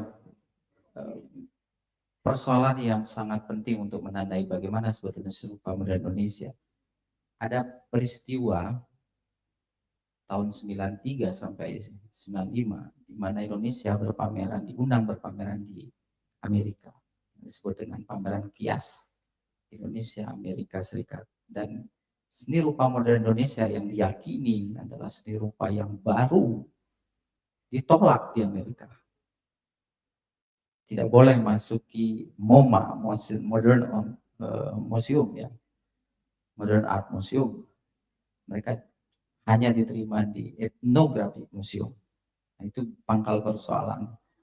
Sehingga ini juga menjadi pangkal persoalan yang menggejolak di dalam pembahasan seni rupa modern di Indonesia. Tetapi di luar dari common Western paradigma, seni rupa modern Indonesia berkembang di dalam arus yang menjadi bagian dari mereka memakai medium modern art as a painting, sculpting, tetapi mereka juga mengangkat topik-topik yang berhubungan dengan tradisi. Nah, itu yang terjadi di tahun 80 sampai 90. Tapi setelah itu perkembangan seni rupa kontemporer Indonesia tidak lagi mempersoalkan authenticity dari spirit of modern art ini. Di situ sudah terjadi sejak Zaimie, mungkin Eji tahu ya, Zaimie tahun 93 mencoba melakukan pendekatan kolektif di dalam seni rupa kontemporer di Yogyakarta, yang mereka meretas persoalan konsep dari universalitas dan otentisitas atau originalitas dalam seni lukis khususnya. Karena itu nonsen untuk kita di luar Western. Itu sangat problematik dan tidak bisa dipecahkan di situ. Tapi medan seni rupa Indonesia, jaringan kolektor, institusi, melihat itu sebagai potensi.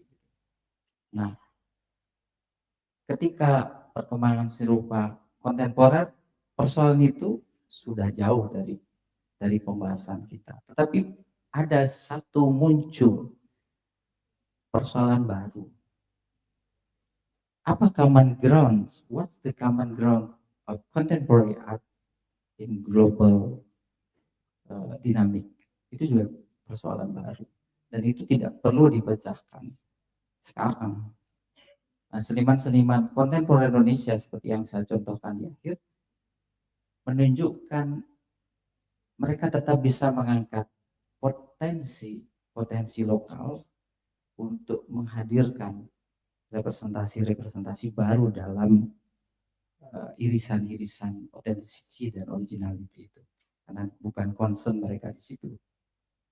Nah, ini menurut saya juga bisa meretas persoalan-persoalan yang terkait di dalam hubungan kenusantaraan ini menurut saya, karena Prof. Zaimie menunjukkan bahwa proyek-proyek yang dilakukan oleh beliau melampaui persoalan kategorisasi, dan itu tidak menjadi persoalan penting sekarang di dalam konteks global, karena kita bisa menyusun ulang historiografi kita. Nah, itu menurut saya. Terima kasih. Okay, terima kasih. Thank you, Mr. Yoga, for such engaging presentation. And now actually we will take 10 minutes break and then after this we will continue with another presenter from Philippines. So tadi dah ke Sulawesi dan Kalimantan. Lepas ni kita akan ke Mindanao, Palawan and Tawi-Tawi. So we will take a break for 10 minutes, Mr. Ali. Okay. I'm just preparing. Okay, cool. So jumpa nanti di sini after 10 minutes ya. Terima kasih.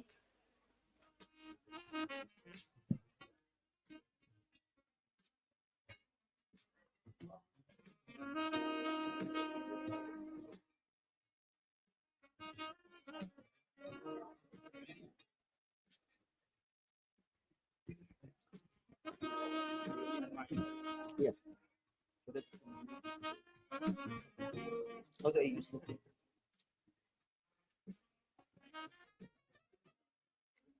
The red line, the pointer is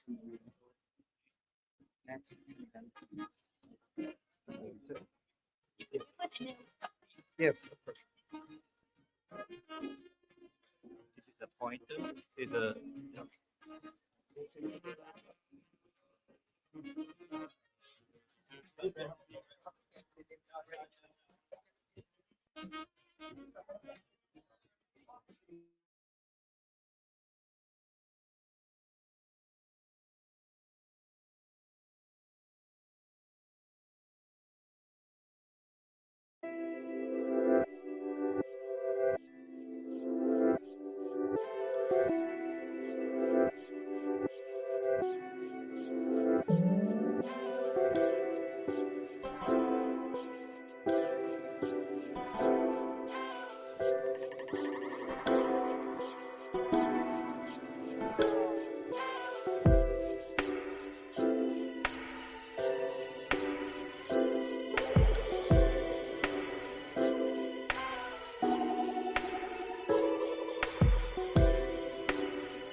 ancestral needs.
To all of our participants, please come into the auditorium for the second session of our symposium.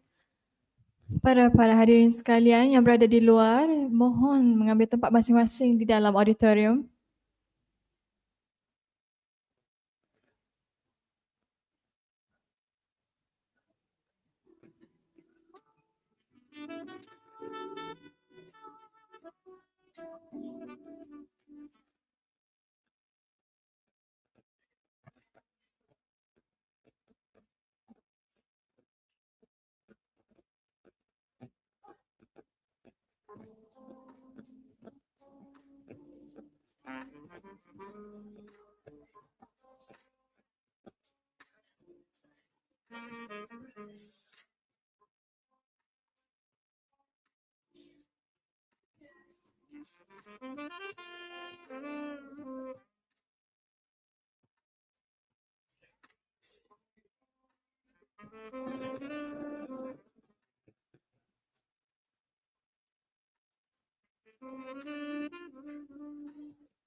Kita dah boleh start ke? Okay. Assalamualaikum dan salam sejahtera. Terima kasih kepada penonton yang berada di dalam auditorium dan juga live di Facebook. Kita ada live ke dekat Facebook? Ada So selamat datang ke Simposium Kuratorial Naratif Nusa ASEAN. Kuratorial Simposium Narrative of the Nusa and ASEAN. So we will proceed to the second sessions of the day presented by Nezzar B.Ali from Philippines. So let me introduce some background of the Nezzar B.Ali. Have experience as a cultural and local history researcher.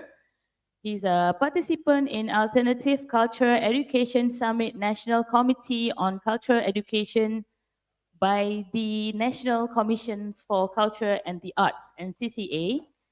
And on the 2004, actually, Mr. Ali have been to University of Science Malaysia, USM Penang for the OKR Arts program. And he as well as a resource speaker for the MyDEV Youth Summit, the United States Agency for International Development, Regions and Mindanao project in 2018. Recently, Mr. Ali served as Chief Director for Visual Arts for Philippines delegations on the second Budaya Cultural Festival in Kuching Sarawak on 2019, and he is first curator for Budaya in Jensan City, Mindanao on 2017.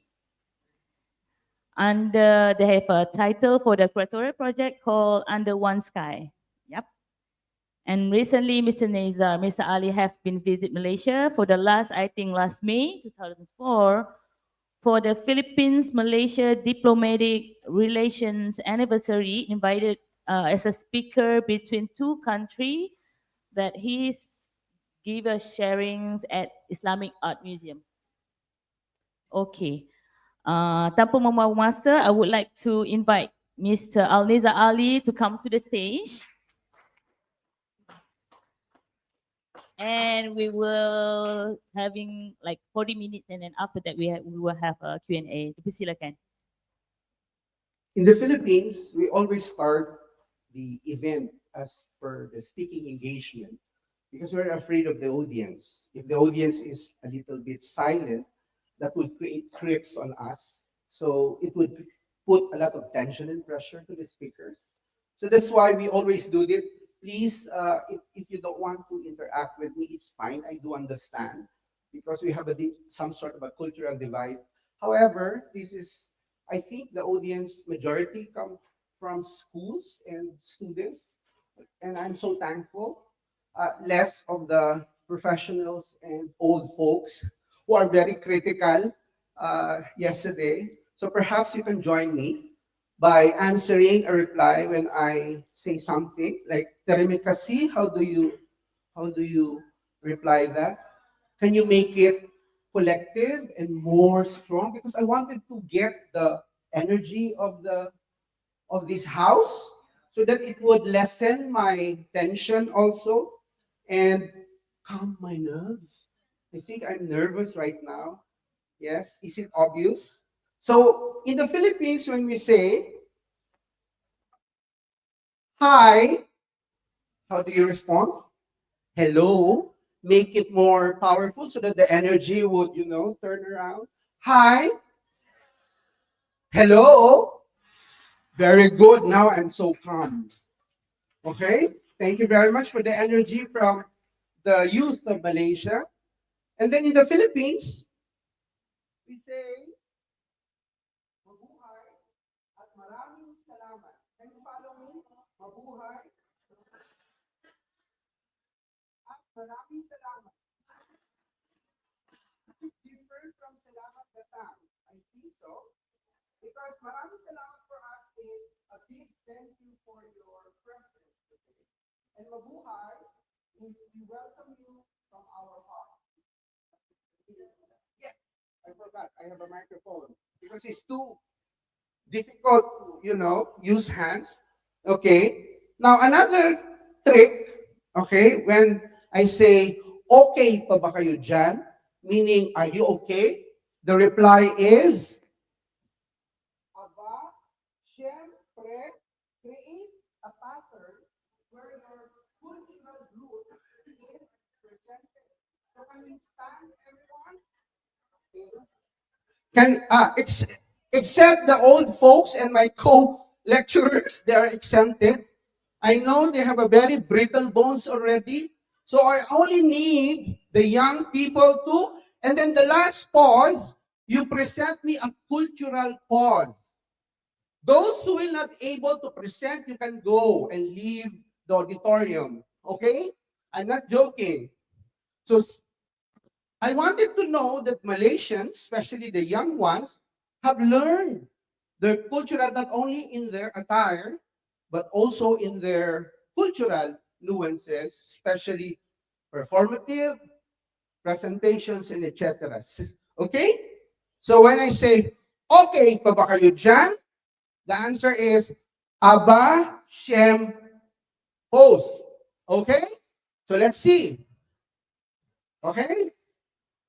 Those who cannot be able to present, perhaps you come from Canada or from the USA and you do not know your roots. Okay? Okay, pa ba kayo dyan? Pause. No movements. I wanted to see, when you say pause, give me at least 6 seconds to see if your pauses are culturally correct. And I request the professors and those who are knowledgeable of cultural concept and texture and nuances of Malaysian culture are here. Okay, let's see. This is actually a test. When I go home to the Philippines, I say the Malaysians have a higher concept of their culture. Yes. And that would be an inspiration to the Filipinos. Because I see you are wearing your, I think, national costumes and attires. Okay, pa ba kayo dyan? Are you afraid? Mostly like, I don't know where I come from. So that's terrible, perhaps. Okay, once again, okay pa ba kayo dyan? Wow, si Jempe. Okay, thank you very much for joining me.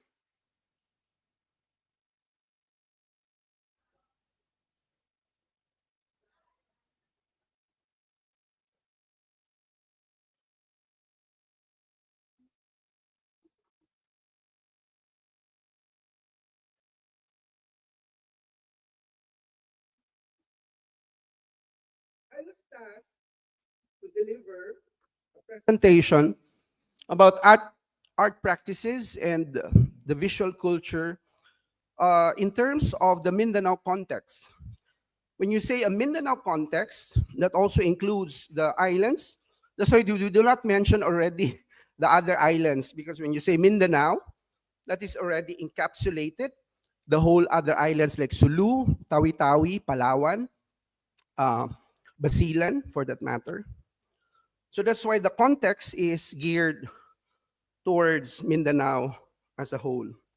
So allow me today to present an introduction about the scope and my limitations of this presentation, because I am only given 40 minutes to present, and that is too small actually for a presentation per se. However, we will try our best to make it more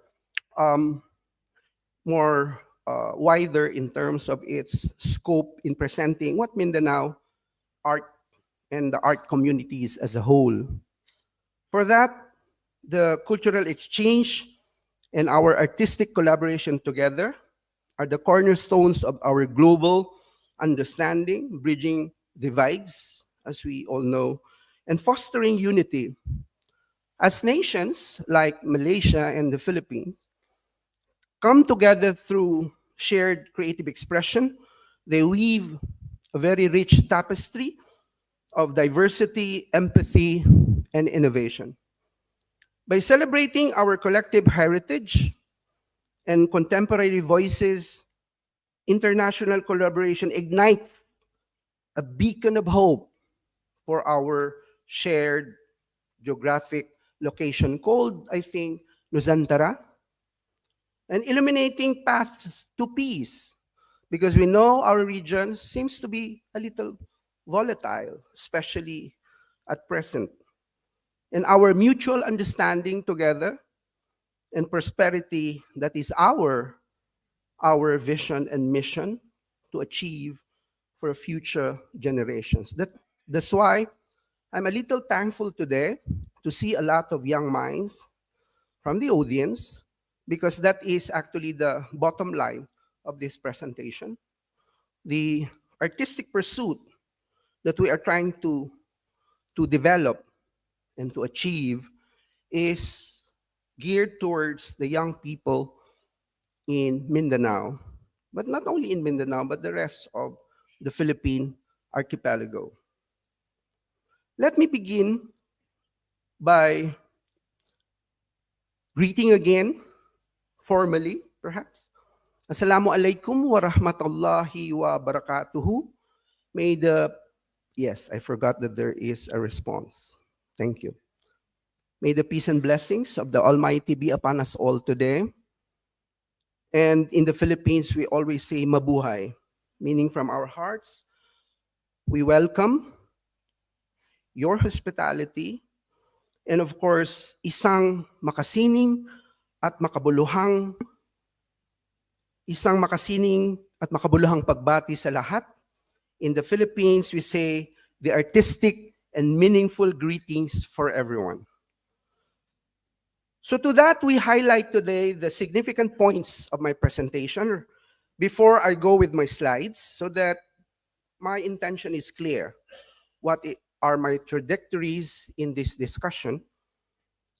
As our artist statement, we are committed to utilizing our craft as a tool for cultural preservation, advocacy, innovation, and understanding, meaning creating mutual respect between communities.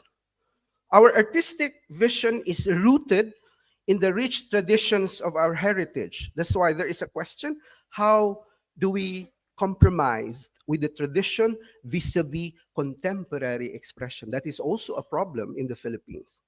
So perhaps later, I will add some, a little explanations of our undertakings and our experiences regarding that context of the duel and the competition between the rich traditions that must not be,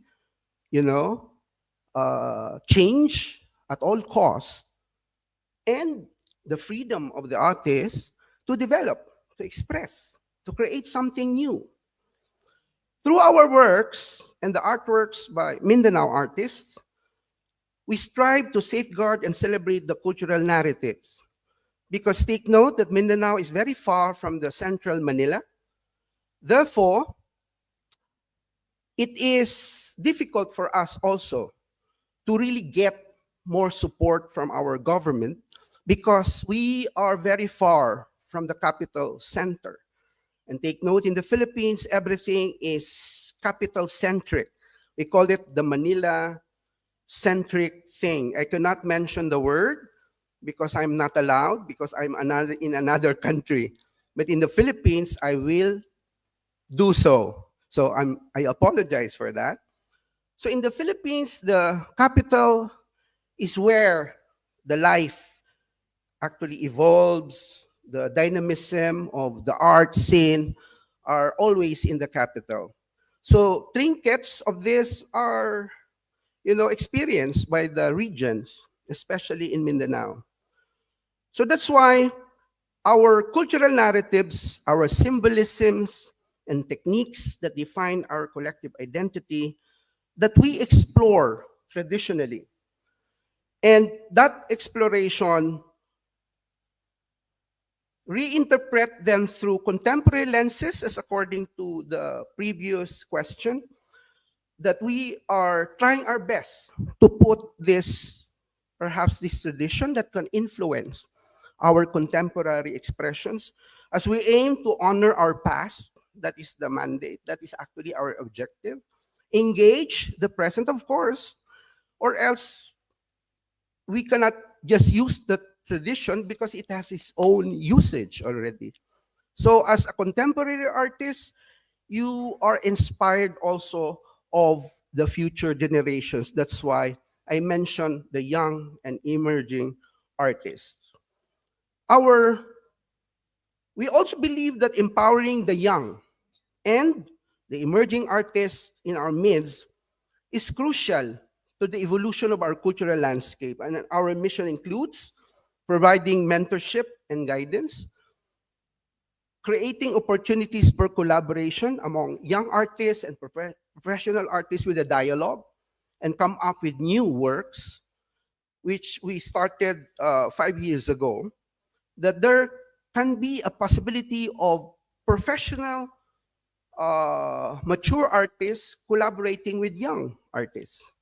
Because take note that in the artist circle and communities, the professional artist seems to be very far away. They put walls, they inhibit themselves, they isolate themselves. So that's why their artistry is very also isolated for themselves. Okay? Because that is their point. But in Mindanao, we are trying our best that our professional artists can be good mentors also for the incoming. Because that is to create a space and a platform for the young artists to improve. Because if you don't have mentors also, it's so difficult to develop one's artistry because you need guidance also. Now, another thing in this discussion is embracing technology. Take note that my peers, including my mentors, are so afraid of anything that is technology. Even in our commission, which I now sit as a secretary of the National Commission for Visual Arts in the whole country of the Philippines, my colleagues in the committee are actually afraid of this digital age thing, especially the AI. But we cannot stop it. In fact, it is already here.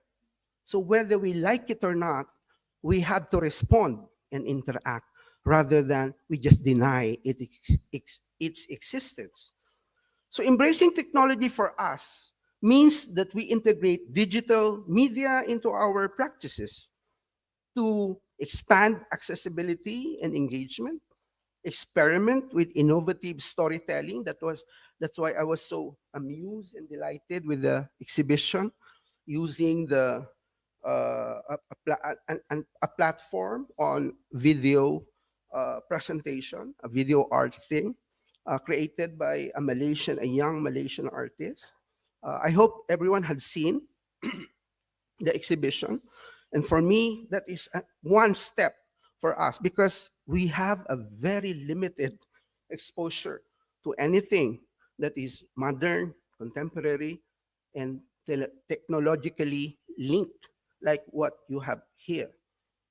As such, our art practices and visual culture are testaments to the power of cultural heritage, creative expression, and technological innovation. And we envision that our future, where tradition informs progression, diversity fuels creativity, because we in the Philippines are trying now a small step to consider that art is not for the majority, that art can also be coming from us, from the minority. Because I come from a tribe or a community in Mindanao that is considered to be a minority.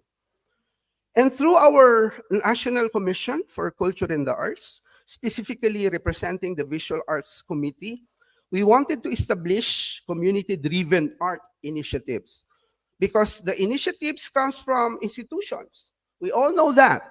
Without the institutions, there would be no projects. Okay? However, we have to reverse that in the Philippines. Rather than institution will be helping us, we wanted to empower the community to come up with projects about the arts and move them despite the lack of funds and support.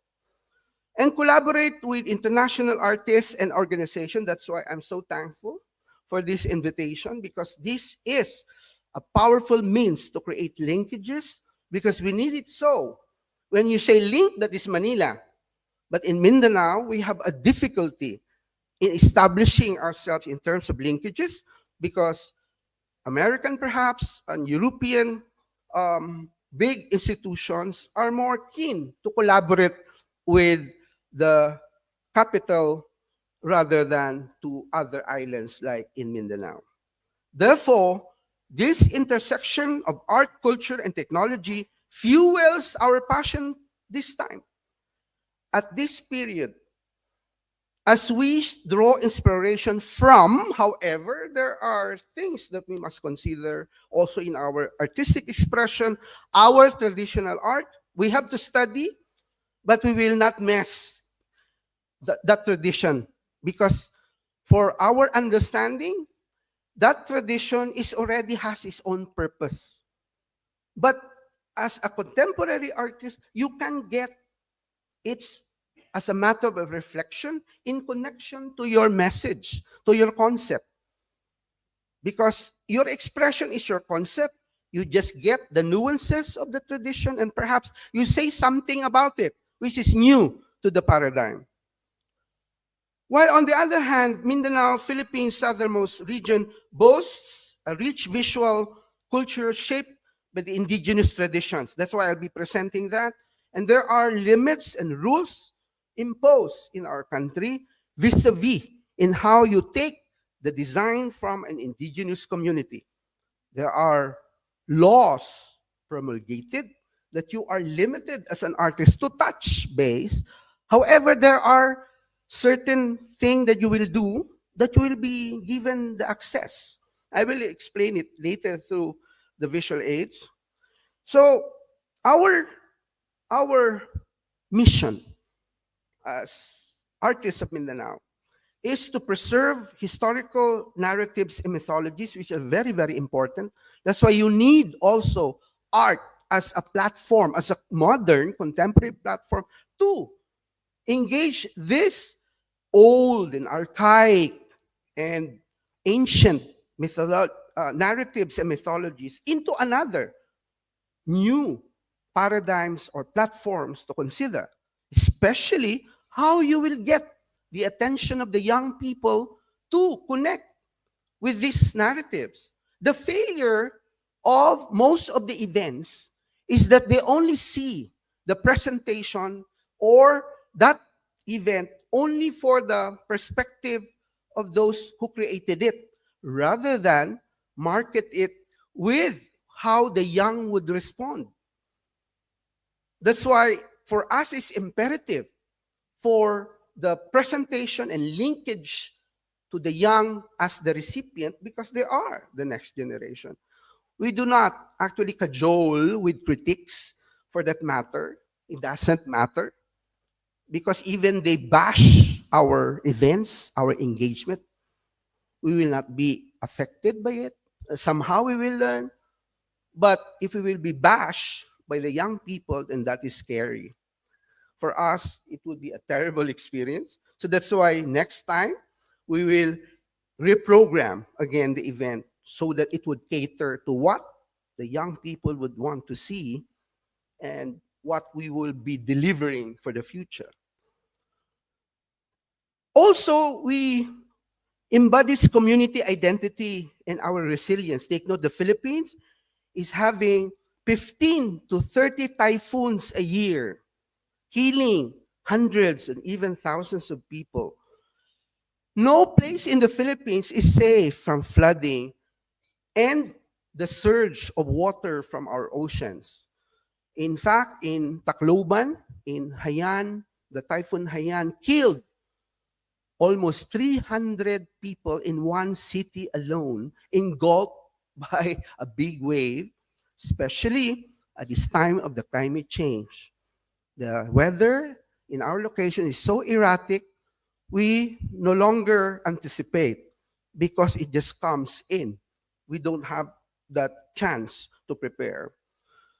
One thing also is to foster intercultural understanding and exchange, because the Philippines is having problems, especially Mindanao, with our 300-year history of violence and fighting and struggle against our Philippine government. However, dialogues were created to foster and create spaces for dialogues. And now, it seemed that after the former president, Duterte, managed to come up with proper negotiation with the thanks from the Malaysian government, who helped this negotiation for the past 20 years. So we thank you from the bottom of our hearts, the Malaysian people and the Malaysian government, for this help for the past years. And of course, Mindanao is still a very conservative country, conservative island as compared to Luzon or in Manila. That's why our spiritual connection and reverence to significant traditions and culture that define our creativity, as I mentioned earlier.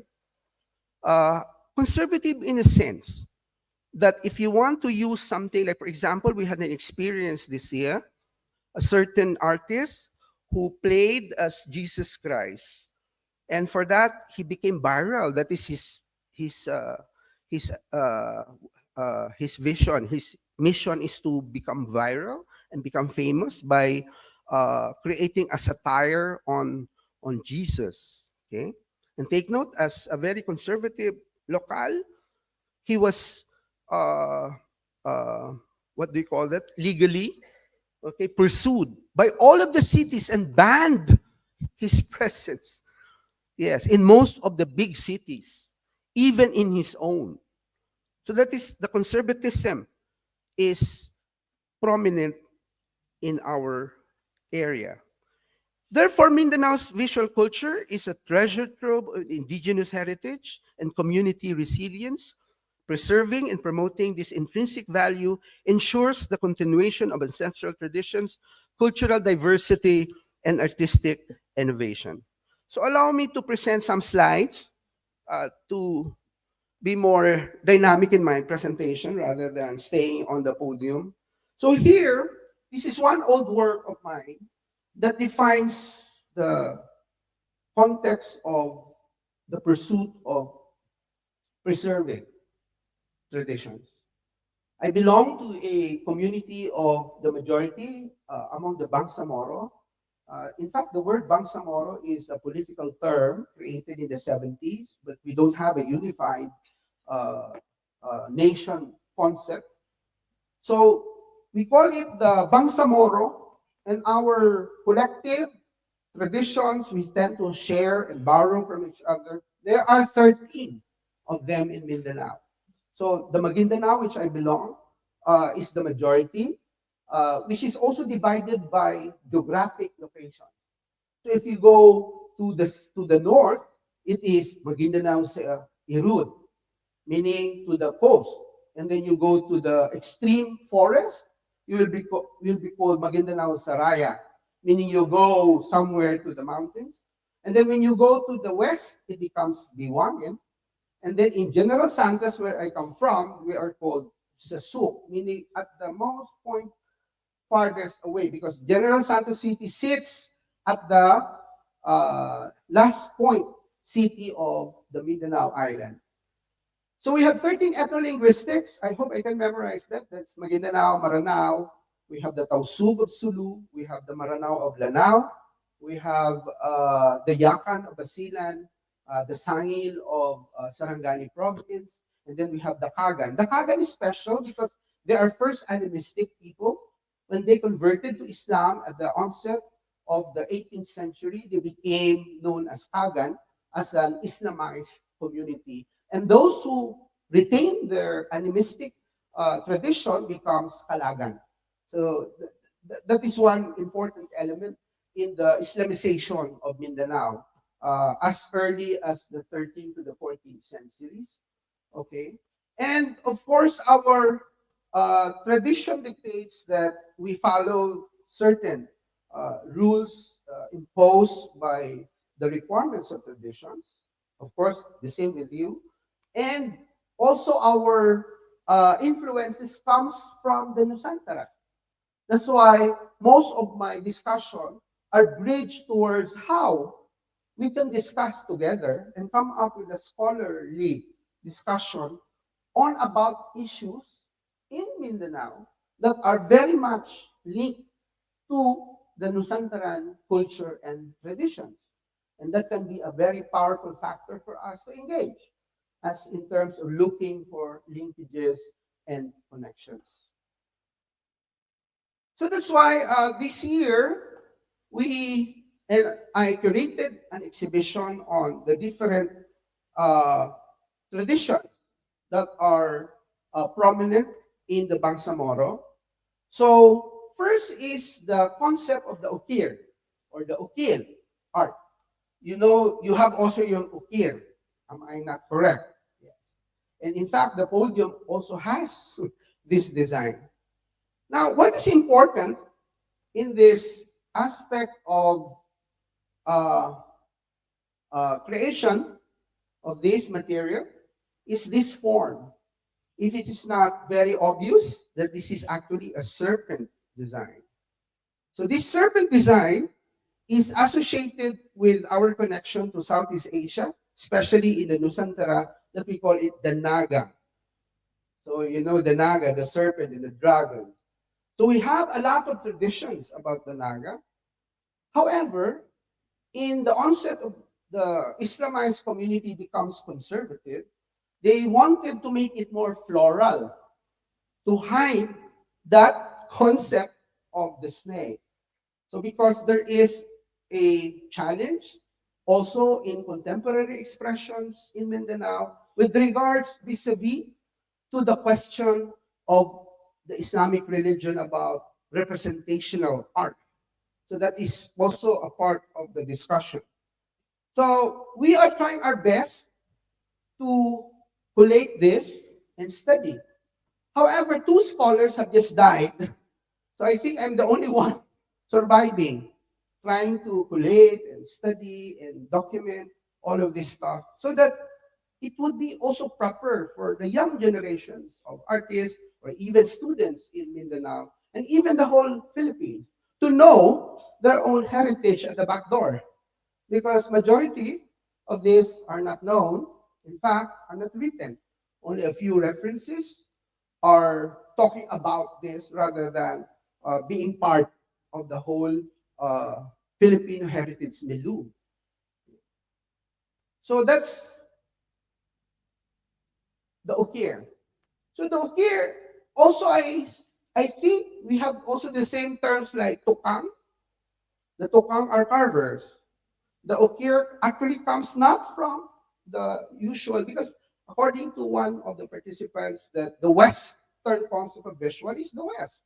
We have a different point of view in terms of our art making development, which is more, I think, more on this process that the context of the ukir art comes from the tukang, which it started with the creation of a sunduk. I hope we have also the same. The sunduk these are tomb, what do you call it? We call it the tombstones. Yes. And before, most of these tombstones, but it's actually wood, but before they use stones so that it would last for 1,000 years. Because if you just use the wood, it would just perish after, let's say, 50 years or 30 years. So that's why. But there is a challenge also in this tradition. Okay, so I would like to stress today that I am challenging also your institutions to have a collaborative study between our pakurabong and your pupuk rabong. Or am I correct? Pupuk rebung? Pupuk rebung? Okay. Sorry, because I'm just reading it with the Western, tradition of the sea. So pucho, am I correct? Pucho. Okay, first time. Thank you. I'll bring that to the Philippines. Okay, pucho. Because for the past, let's say, 20 years, I am mispronouncing it as pupok. Okay, so we call it pako rabong. What is pako for us are ferns or the fern-like. So the tendency of having some sort of similarity between our tradition in our art making is because we use the floral motif. The tendrils are there, the leaf designs are there. So therefore, but there are no scholarship. In fact, have you seen books written that discuss?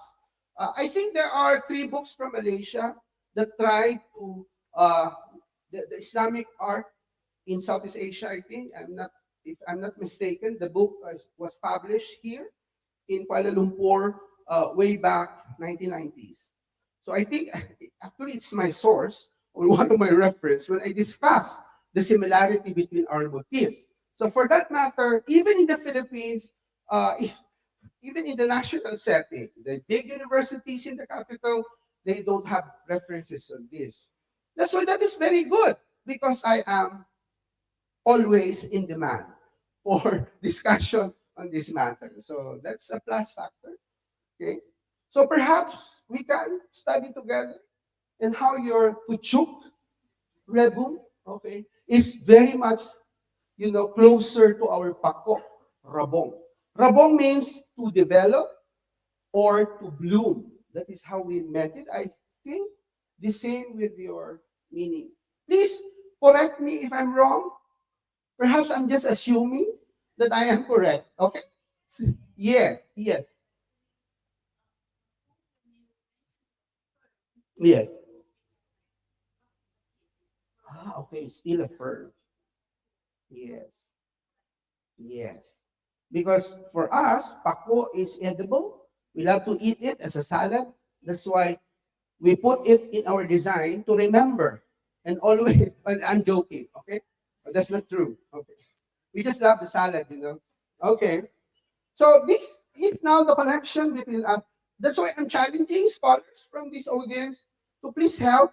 Let's find one commonality of trying to research on most, because this will be dead after 50 years. If there are no scholarship, this will be extinct. Take note, at the age of AI, the copies, everything that we put online will create another pakorabong. Perhaps it's no longer puchu, it would be pichi in the future. So that would be terrible. Okay. So the growing plant motif in this aspect should be maintained for the next. So that's why I also challenge artists, visual artists from our locality, to use these patterns into their own contemporary level.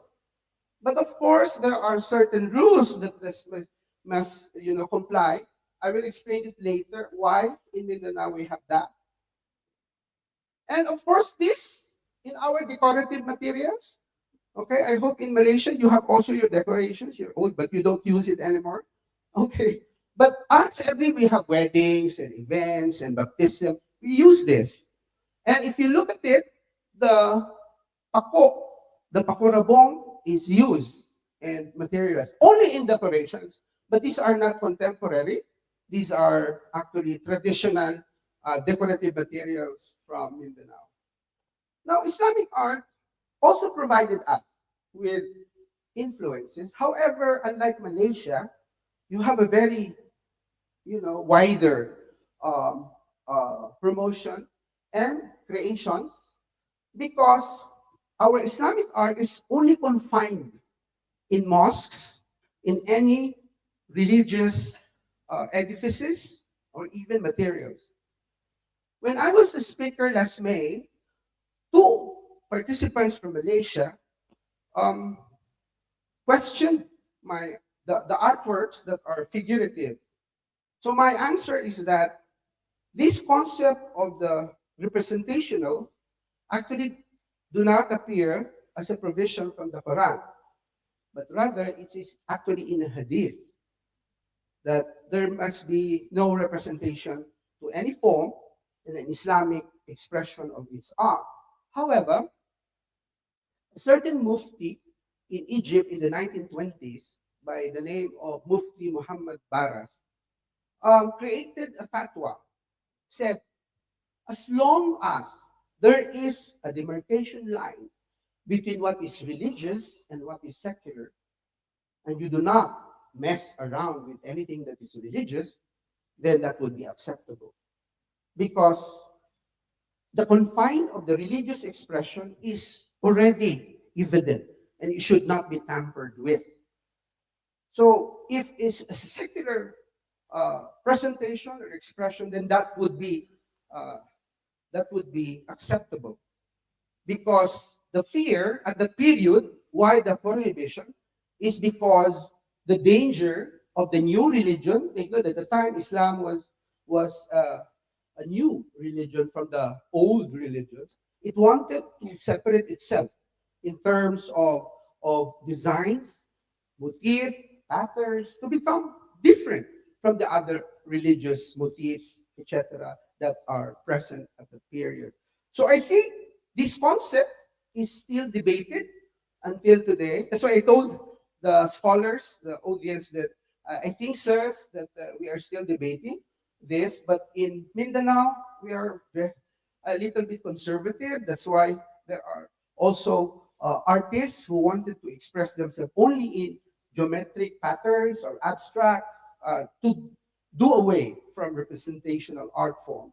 So, but because still we believe that Philippines is a democratic country, and we have that law that gives the freedom of expression for that matter, then most of the artists experiment on these forms. Okay, so the influence of Islamic art is very limited in Mindanao, only on mosques and madrasa, for example. You know, madrasa are schools, but outside of that, okay, we follow the Ukir forms. That's why we question also mosques in Manila that they created that uses Ukir as a form. But accordingly, we're okay with the cultural heritage as long as the Islamic forms are there. So again, it's debated again and then discussed because there's nothing wrong with dialogue. Okay? Rather than you just, control people and not do this and don't do that. But I think the power of Islam as a religion, its context of ijtihad, which is to discuss. Okay? So for me, that's my principle and belief.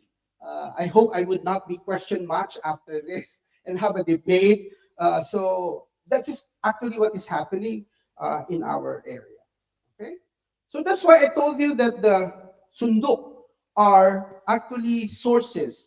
However, in Mindanao, this is already an endangered species because a lot of collectors, patrons of the art, quote unquote, wanted to buy this. So they bought it from islands to islands. So when you go to your cemetery and wanted to, visit your grandmother who passed away, and then you will be shocked. There are no more tombstones because people get it and then sell it to the highest bidder in Manila.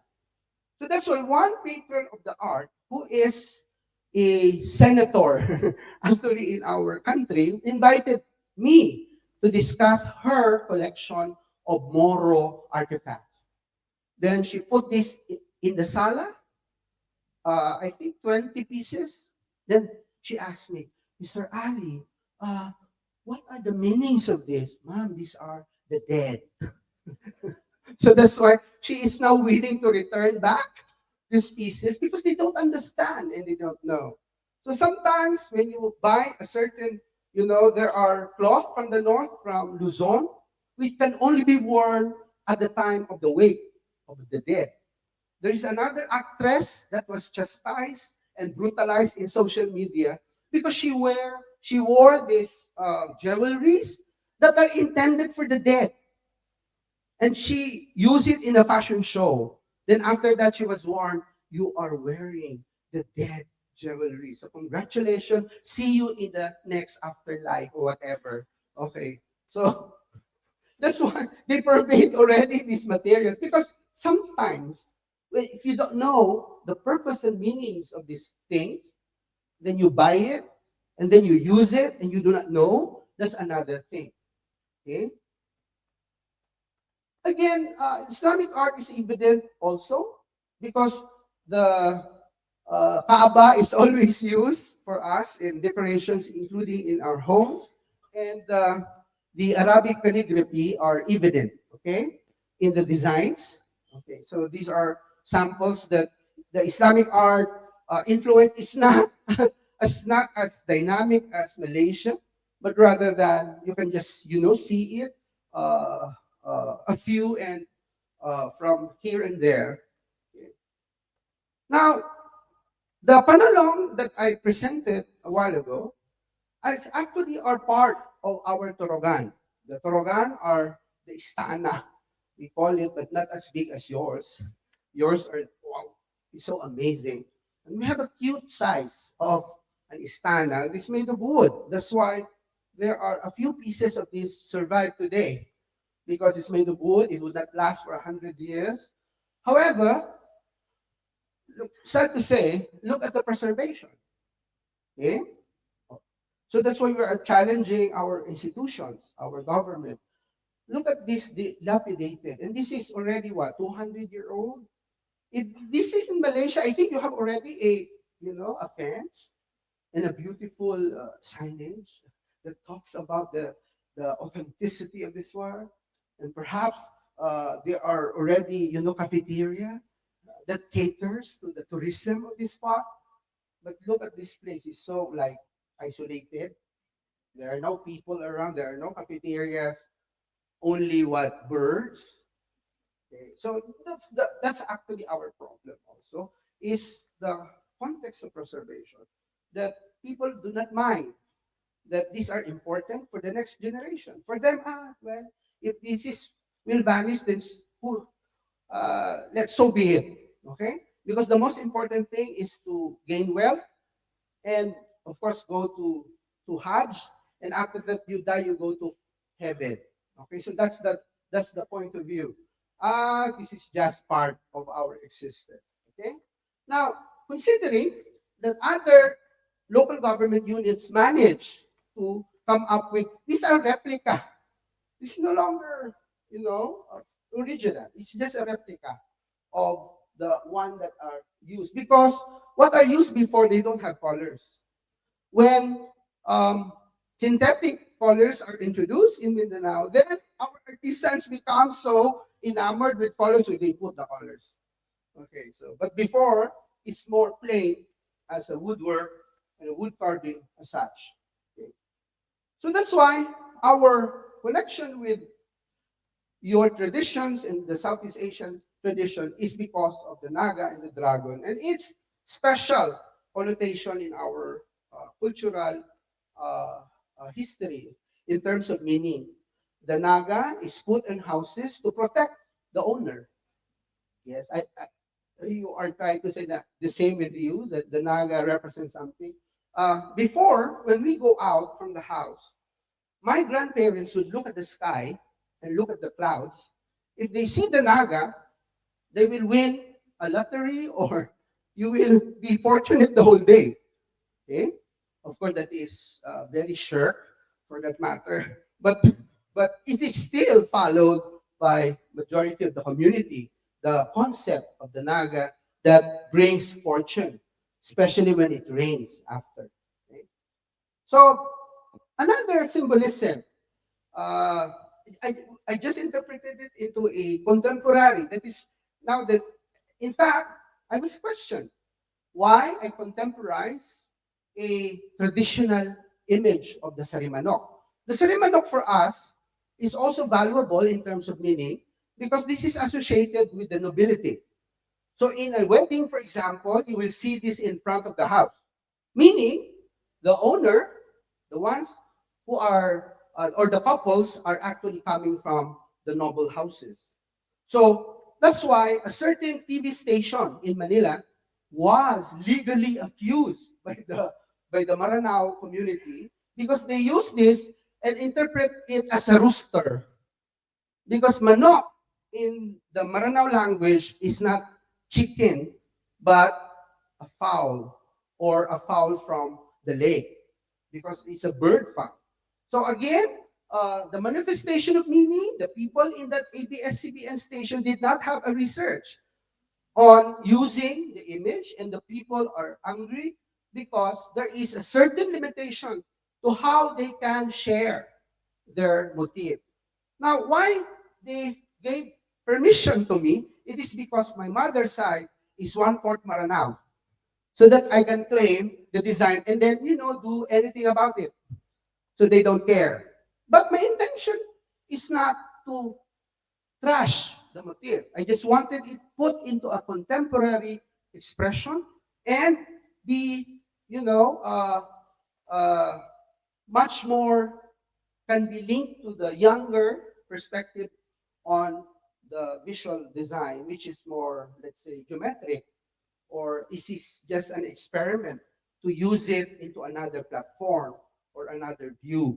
Okay, so the intention is not really that intentional, really, to play with the design. But before that, I request first a permission. Okay? So I will discuss it as we go along. So that's why look at the bird. This is the original design. Okay? The original design where you can find the ukir motif are present, and there are 3 colors that are prominent depending on the tribe you belong. So the Maguindanao uses red, green, and yellow, while the Maranao uses also the white, the black, and the same greens and yellows, and sometimes blue. So you will know the artisan that created it comes from a certain province because of the usage of this particular motif. This was taken just recently. We went to Tugaya, the cultural capital of Lanao, among the Maranaos, and there, look at the bird. It's no longer very traditional. In fact, the creator, who is Maranao, also transformed into his own concept of what the bird is all about. Okay?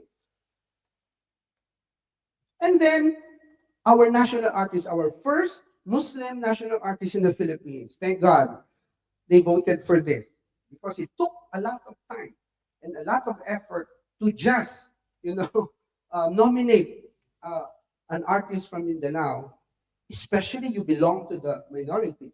Okay? And this is a national artist level. So if you look at his works, he actually had, because he's already dead, manifested all of this bird design into his art form. That's how he was nominated and then won the National Artist Award in the Philippines. Because they found out that this can be a powerful heritage of design and motif and patterns that is purely Filipino and coming from the Philippines. So, including his sculptures, also depicts this bird like, okay? But he also uses forms of fishes, because the mythology of the Sarimanok includes that it actually support the community through getting fishes from the lake and then support those who are in famine. That is the legend of the bird. Then, of course, our performative traditions. Our performative traditions, like you have your gamelan in Indonesia. Is it the same with Malaysia? We use the 8 gongs, numbers of gongs in our kulintangan. We call it the kulintangan. Okay, why this is important? Because again, there are no schools who are teaching this. Our national school for living traditions are mostly from the indigenous people communities, but not in the Bangsamoro, because again, because of the conflict for years and years and years, sometimes our cultural creations are affected. And of course, those who are living in cities like Jetson, like me, for example, then I don't have a problem in terms of violence and wars and etc. So I have that freedom to create more. But in those places which are attacked every day, bombed every day, communities flee as refugees, then you cannot create more and study. So that's why the young generations are affected. So our mandate now is to go to communities and take a list and record those who are still engaging, because we have to preserve, or else 50 years from now, this will be gone already from our cultural tradition and becomes also part of the references. Okay? So this is part of the Kulintangan, our performative arts, which again, the visual forms are evident also. Okay, so that's why I presented this, is because of the importance also of its visual aesthetics as part of its decorative patterns. Okay. And of course, our boat lutes, we call it. Do you have here also in Malaysia the tradition of some sort of a lute? Okay, but I've seen you brought it to Mindanao last 2017. Some sort of is that an Arab guitar? Yes. So I asked, is that Malaysian? Sir, it's actually Arabic in terms of, because you have already your tradition that tend to use the Arabic guitar. What's the name of that guitar? Yes. Yes. So we don't have that. That's why I wanted also to learn. Perhaps we can also, train people in young musicians in Mindanao to also encourage to use that because of its again Islamic connections and etc. So, but we have both loops. Look at the designs. Okay, and most of these are already in the repository of collectors. You cannot find it already in the local communities playing it. However, in one place, in one Mama Sapano, in the part of the BARM, the Bangsamoro Autonomous of Muslim Mindanao, these are pockets of provinces that are majority Muslims in terms of religious affiliation, but they are Bangsamoro. There is one community that have still a very strong creation of this and playing the music. However, they were attacked by the military way back before the pandemic. And then it created a backlash because they killed more than 47 military and police personnel from the Philippine government. That's why they were bombed, okay, and then almost erased from the planet Earth because, well, those are they say, and these creation, these communities of creators are affected because of this violence. Okay, so somehow and sometimes culture also has its own challenges in terms of man-made conflicts and etc. Okay, so this is actually some sort of an inspiration on the promotion of this because again, this tradition is dying. So another curation are the promotion of Mindanao visual artists also to the forefront of the national perspective because it's so difficult also to be recognized. Okay? So that's why we are trying our best, put them into spaces so that they can be recognized. And this is one artist, a Tausug artist by the name of Ramir Tawasil, but he died 2 years ago. Oh yes, 2 years ago. And his works exemplifies also the patterns and the traditions that he has as a Tausug or he had as a Tausug, and then use it as part of his art making. So of course he was not recognized, but we created a space for him to be recognized. This one, perhaps in communities that are less prominent, then you have to organize yourselves and then come up with a platform. You don't care if there would be national people who will be there witnessing, as long as your visual artists, your artisans will be recognized before they die. That's one thing. Because we are recognized after our death. That's the unfortunate thing. Okay? So one of these works, these are they call it taguri. In our language, we call it layang-layang. Then the same with you. Okay, layang-layang means yes, a kite. Then of course the Malaysian wow, which is prominent also. And we have this tradition.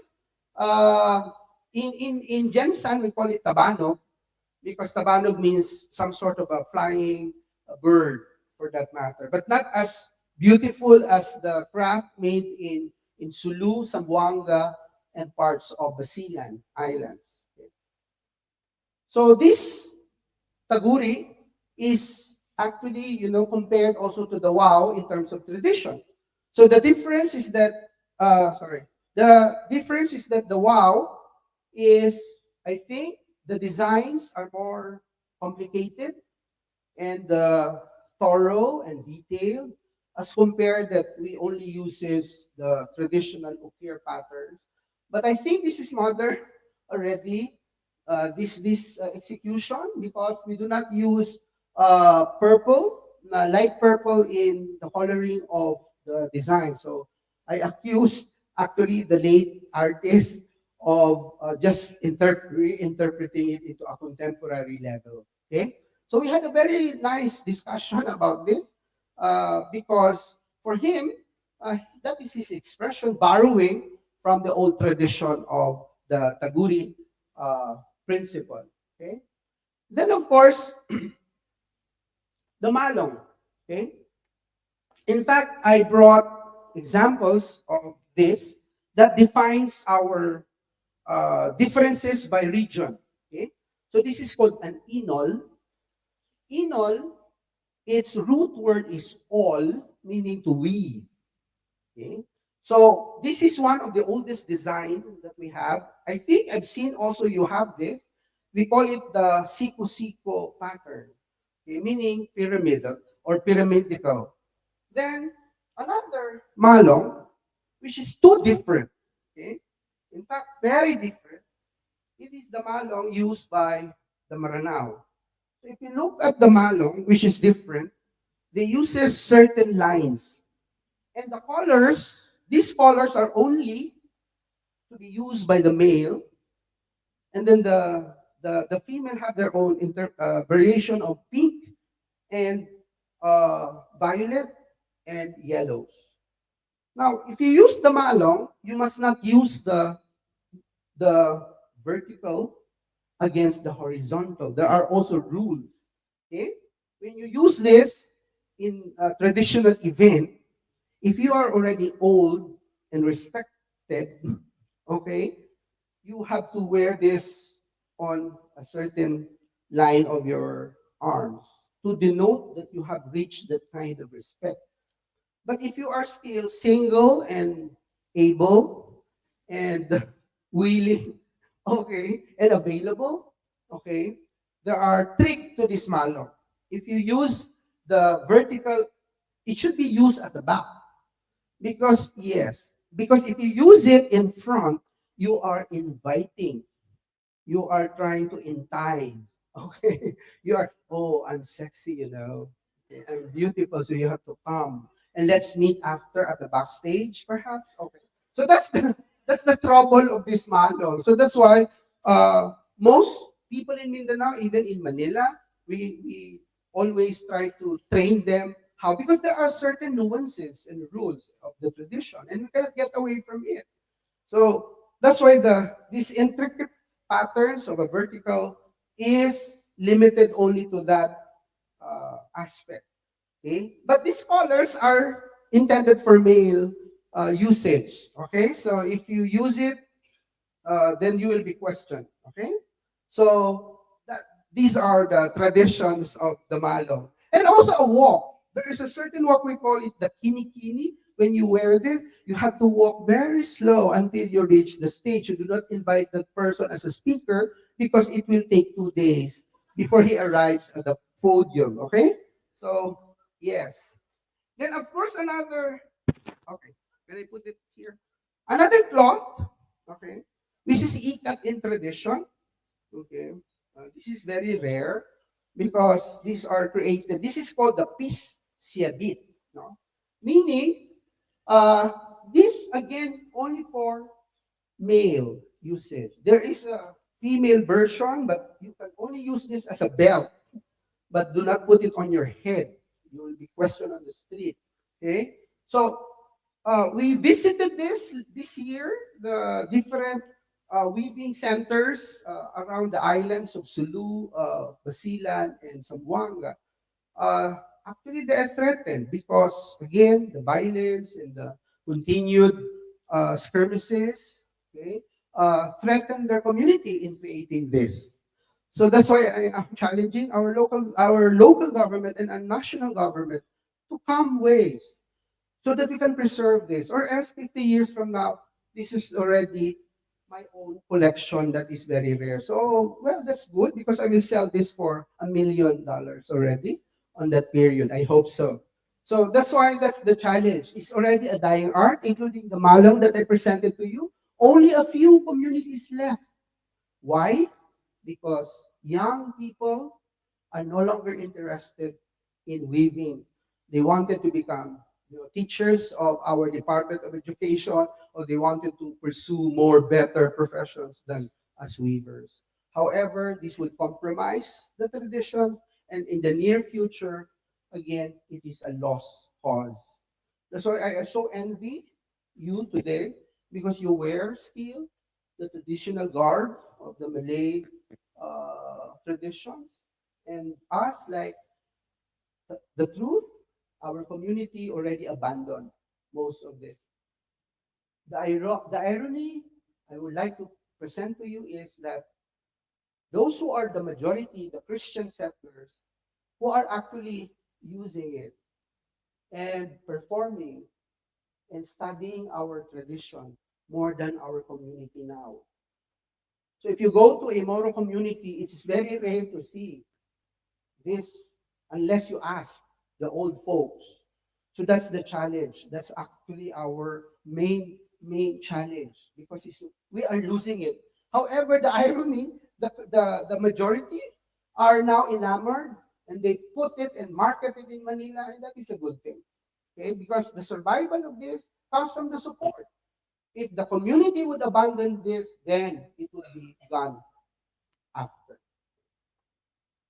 So to continue, the tradition of the IPEP, where we can actually are close together. You have your IPEP, I think, your tenun. There was a question of the sungket. Okay, you have your sungket. We have also our sungkit. We have a different pronunciation, but the same context, I think, because sungkit in our language, even in Tagalog, meaning a hook, because you use a hook to create these patterns. Okay, which is the same, I think, with the Malay sungkit. I'm correct with the pronunciation. Okay, so to that, these are our products after 15 years of collating. We are trying our best to collate patterns like what the previous speaker have also presented in terms of motif. It took us a lot of time to really have this list, because there are no references in the Philippines you can find. So that's why we were challenged also, if you want to keep and manifest the destiny of these fabrics, then only then you have also to study its designs. Because without the designs, then the next generation would create perhaps a Hello Kitty motif, or what's the famous patterns? Yes, rather than Hello Kitty, that's 270s. My goodness, it shows to my age. Okay, what is new pattern, young people? Labu, the scary witch doll. Okay, perhaps you can find that here. Okay, so this is a study for years. In fact, I'm still debating. I'm still debating the output, because I have also my own study. So we debate, and we really have a very beautiful engagement with other researchers to come up with what is really real for these different mallows, to preserve it. Okay. And of course, we shared also other patterns, not only the Bangsamoro, but the indigenous people. We have the Tinala. This is very famous. Okay. In fact, the Miss Universe managed to use this. The Miss Universe Catriona, yes, thank you very much. She used this, Catriona Gray. Wow. So, sa Tagalog, sasabihin ko sana na, nahiya naman ako. Meaning, I felt ashamed that they do not even mention, but Malay mentioned the name. But yes, she's our Miss Universe, I think 20. Wow. So he knows it. Okay. I'm sorry, I'm not into pageants, I'm into culture and arts, okay? But I still consider that as an art form. Okay, perhaps so. So another, of course, I've shown you already the Pishabit patterns. And this is Sepotangan. I think familiar. Sepotangan, the term? Yes, what does it mean from your community, Sepotangan? Handkerchief, the same? Yeah, but these are used exclusively by females, but not men, because men have their own fabric. You're wondering, too strict? The rules? I cannot use that. But the tinala can be made into basket or shoes. That's why we are questioning also, because you are trying to degrade these traditions.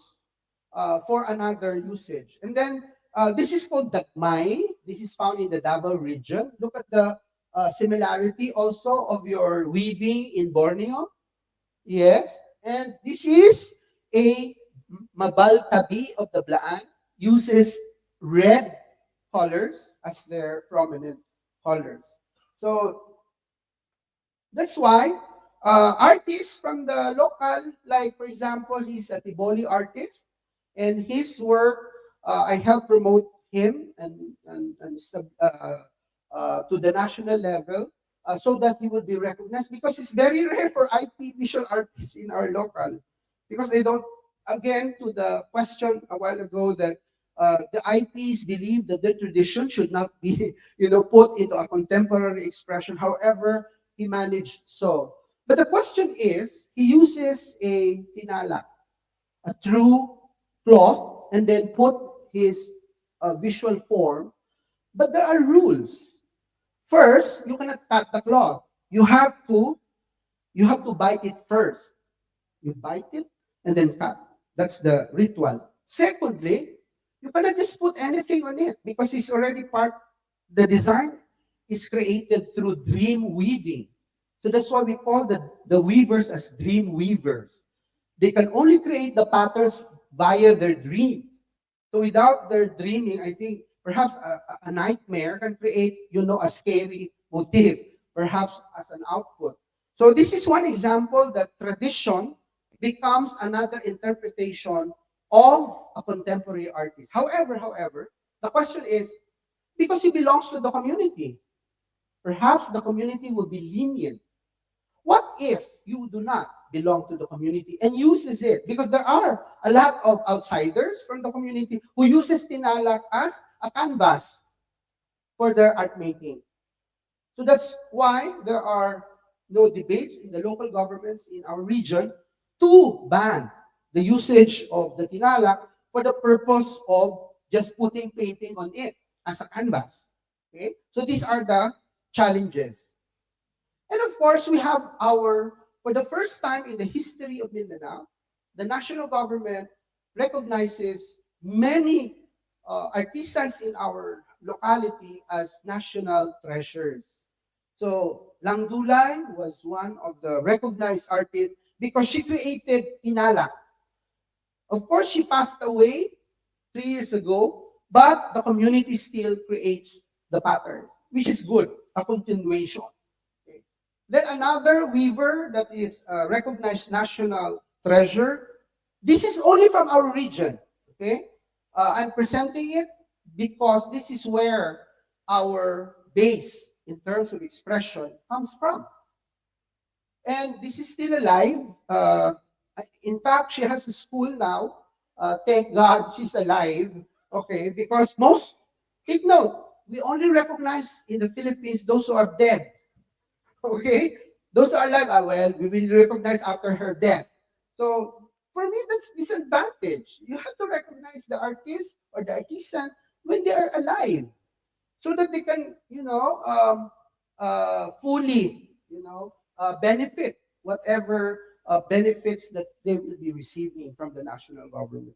Okay, so after you die, and then you will be recognized and put a statue on the circle of Merdeka, for example, and you do not know that you are there.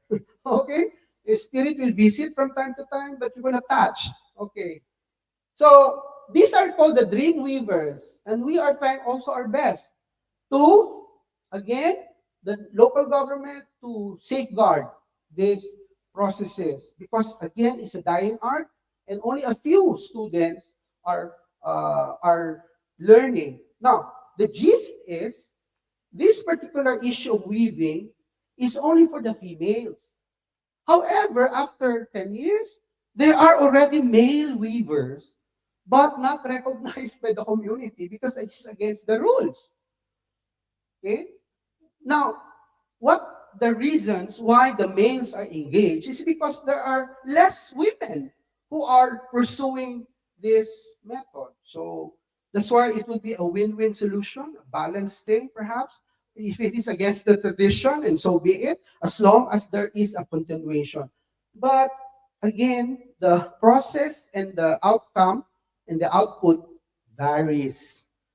The women creates a different patterns, while the men have a very, some sort of a machismo, and rough edges for that matter, okay? And then we have now our comparison for us to study in the future as part of the BIB IAGA. Although we started it in Budaya 2017, some sort, but there's no study, there's no discussion, there's no debate, there's no exchange, but only just display. So how would you learn, and how would the student participants would learn if there are no exchange of ideas? Why the Sarawak patterns are very much similar to the patterns in Mindanao. So why they use red? Because among the indigenous, have you not noticed that red is the most powerful color for them? Because the meaning of the red is very sacred to the indigenous communities. All over, I think, Sarawak, Mindanao, as far as Indonesia, the red thing is a pronounced color among their creative traditional outputs. Okay? So we have also an extensive study. These are already a lost, dying art because mostly of the outputs now are modern in terms of execution and colors, but we are trying to preserve old unseat, which are blouses. Now, why we have to is because of the designs. Because today, the young people would have a different interpretation. Again, Labu would be a prominent design perhaps in the future if we will not be careful about it. So we have an extensive study of this from the community. And also this one, because there are certain areas that lost their art. So those who have lost their art, we can, intervene and present this to them to restudy again and put it back to their traditional art motif as part of their patterns. Okay, so these are the design study that we're creating now, and then discuss it with other communities if there are semblance or similarities between the different regions in terms of the designs. Okay. And then we, of course, the picture that I've shown you, there are also different manifestations of this design. And we have also to study, although it's still in its infancy, because only now that the community, they say that, oh, it's very important to really study the design, or else it would be a memorized thing. And then if the grandmother would die, then it would not continue. The motif would be different in the next chapters of their art making. Okay? And then, of course, the Tenun, there are also different. I visited Basilan this year and saw that, again, the communities are engaged in the preservation of their motif. That is very good, rather than be influenced by other patterns. Okay. So this is one example of a digital image that we experimented as part of the promotion of the wearing of the malong. Because in our events, the malong is no longer part of the women garb. Okay? So that's why we're losing it in our communities. And well, I just wanted to showcase that in the past, we called it the kamban. Is it the same with you? The old original usage of the malong? By the way, the malong comes from the word salong or sarong. Am I? Yes. Sarong or salong, am I? Salong. Sarong. Sarong, please correct me if I'm wrong or I'm incorrect or whatever. Sarong, the root word, is to wrap.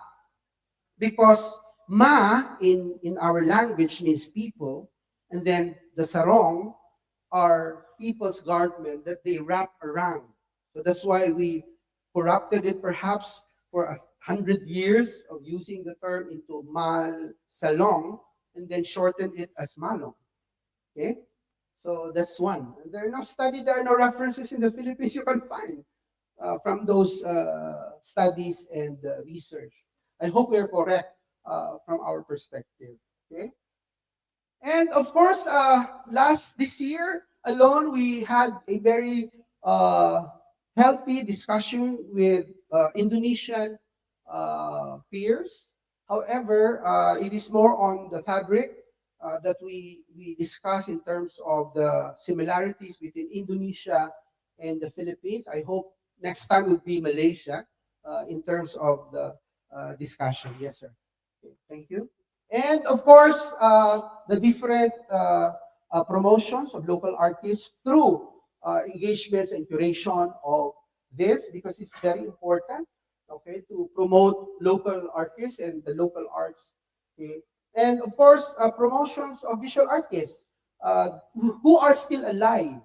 By the way, he's already getting blind, and then he will no longer create this very, very small detailed works of his. He's very famous in Mindanao as one of the bankable artists because his work is displayed at the Singapore National Art Gallery, and very expensive artist with a very high cost. I think Jempe knows Saudi. Have you met Saudi? Except, oh yes, because he's also a prominent artist within the Southeast Asian trail. And of course, we have a female visual artist, Isha Maranao, and her work was exhibited together with the works of Jempe in Queensland Modern Art. This November 27 to December this month. Okay, so she's actually a mother, but she's a princess. Okay, so that's why there is also a different attack on her work.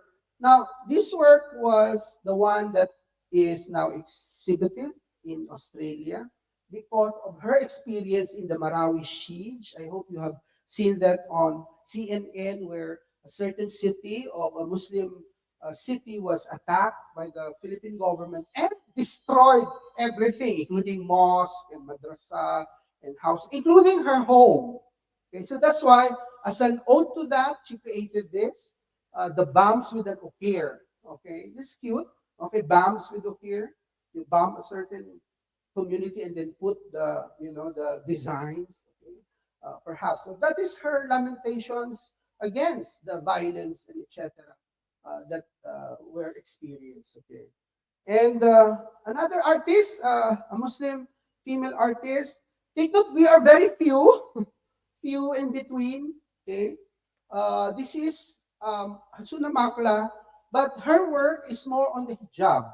So she plays and because she's an adherent to the non-representational art in the Islamic sense. So we respect her work because that is her point of view. Then she wanted also to promote in the Philippines that the hijab is not connected to terrorism. Because in the Philippines, when you wear the burqa, for example, the burqa, the closed one, when only the eyes can be seen.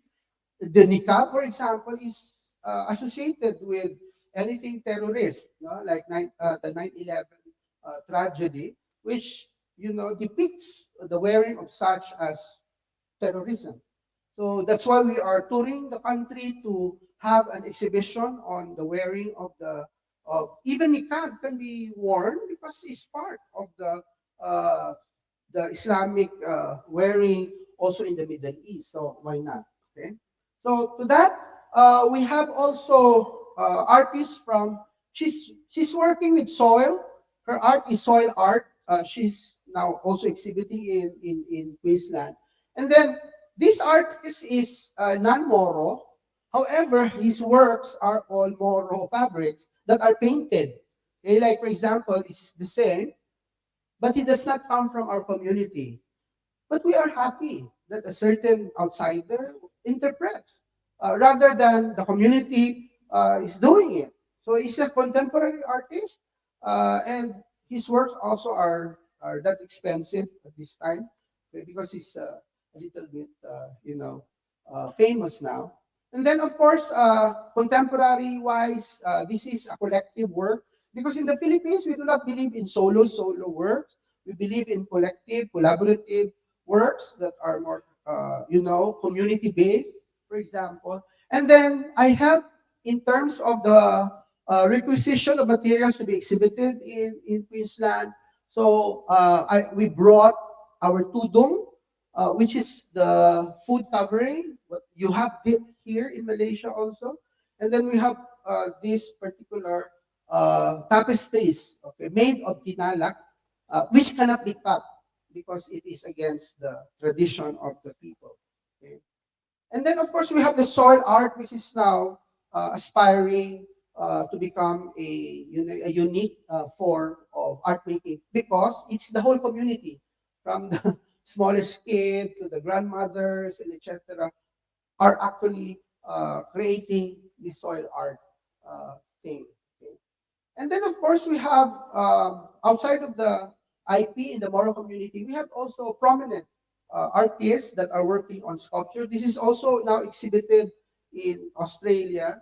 Why I put this here, it is because of its connection to our national treasure as part of the principle and consciousness of the Filipino people, which is always attached to the concept of river polarity.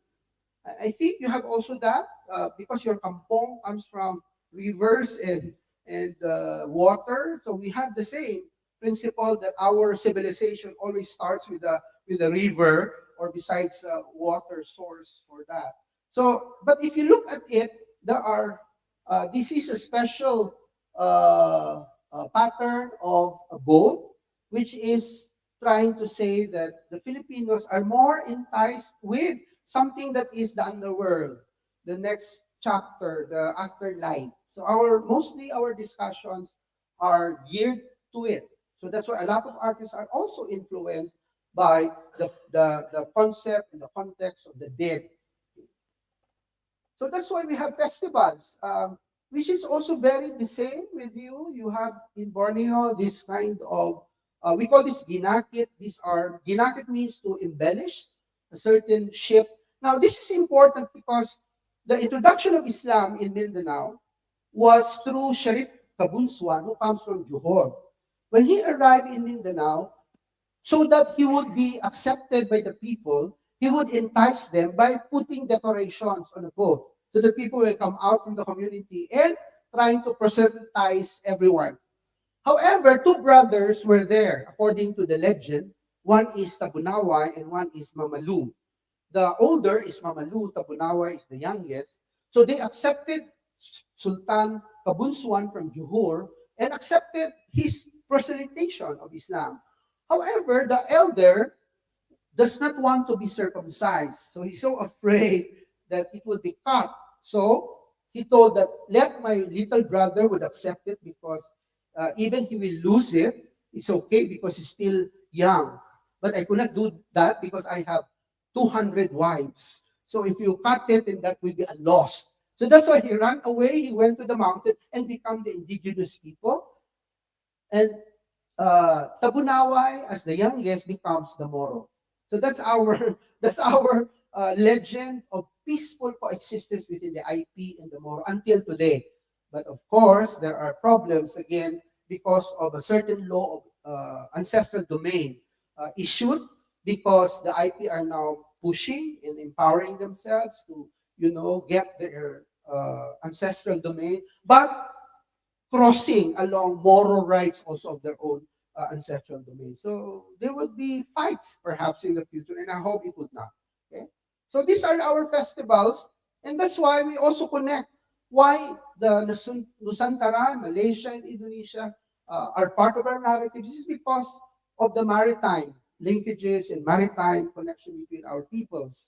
Okay, so that's why in Mindanao we have the Lepa, which was shown yesterday, and of course the Vinta of Zamboanga, and of course the Awang of the Maranao in Lake Lanao. So look at the Awang; is very embellished.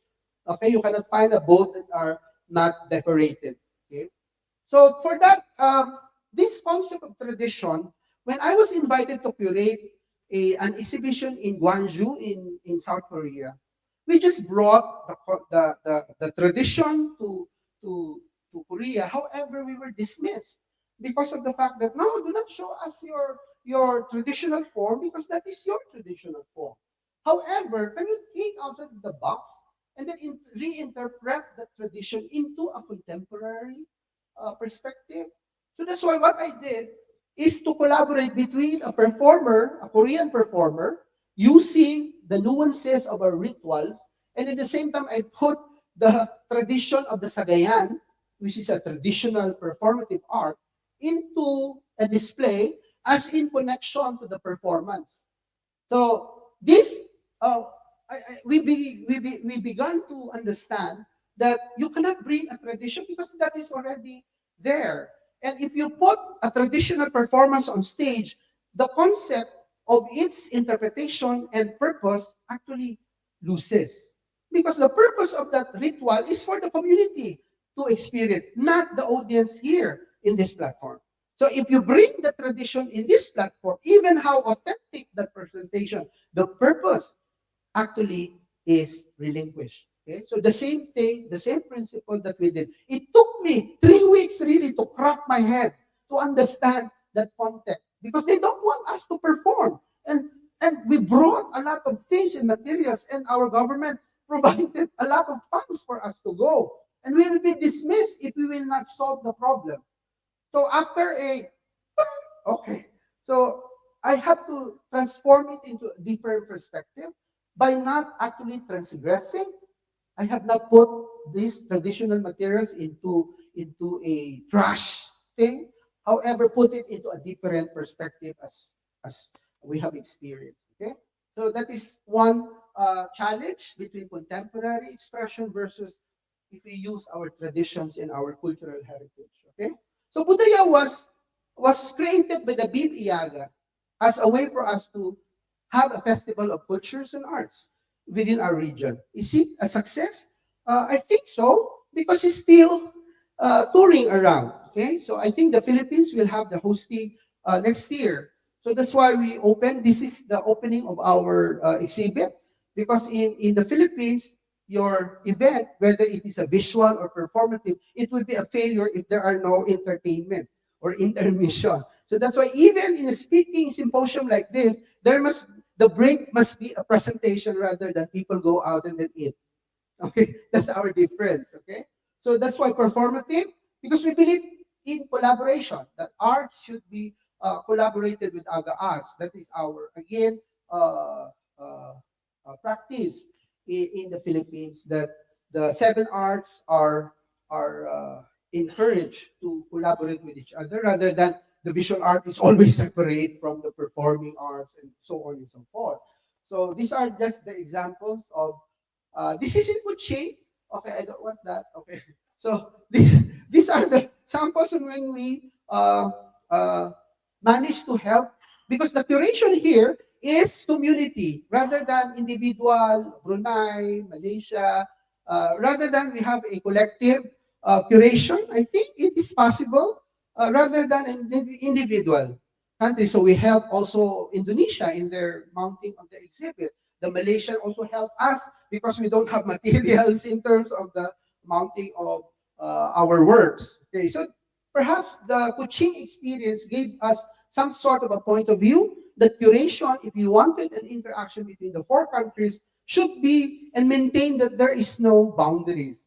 Because, there is a failure if we have events and then we tend to, segregate again the Malaysian performance and the Filipino performance, and etc. And then the very basic principle that we envision is to come together.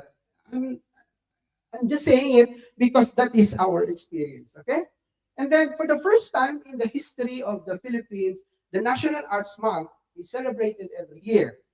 But the design is always coming from Manila and from NCR. So I was, chosen to design.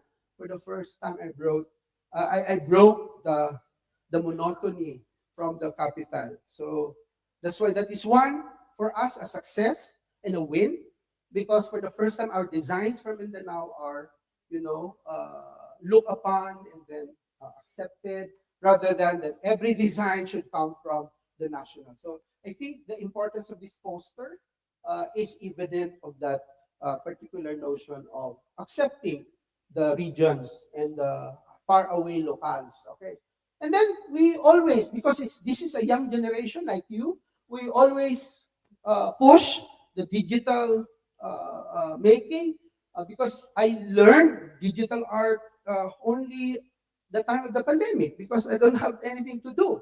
But somehow I do not encourage the established artists. But if artists wanted to survive for the next 50 years, they have to learn the tools of the technology, or else the problem is they would not be part again. Because it's a rehash. The work will become a cycle. There's nothing new to showcase in the future. That's the challenge. Okay?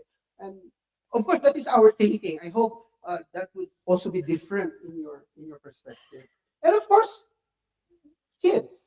These are artists, these are young artists. However, we train them also to use gadgets to transfer their visual arts into a digital form, so that it would establish another format and another challenge for them. Because this is the digital age. You can get away from it. This is now the age of the AI revolution. So in the future, the AI, take note that robots today can actually create a sculpture and they can already paint. So visual artists, that's a warning.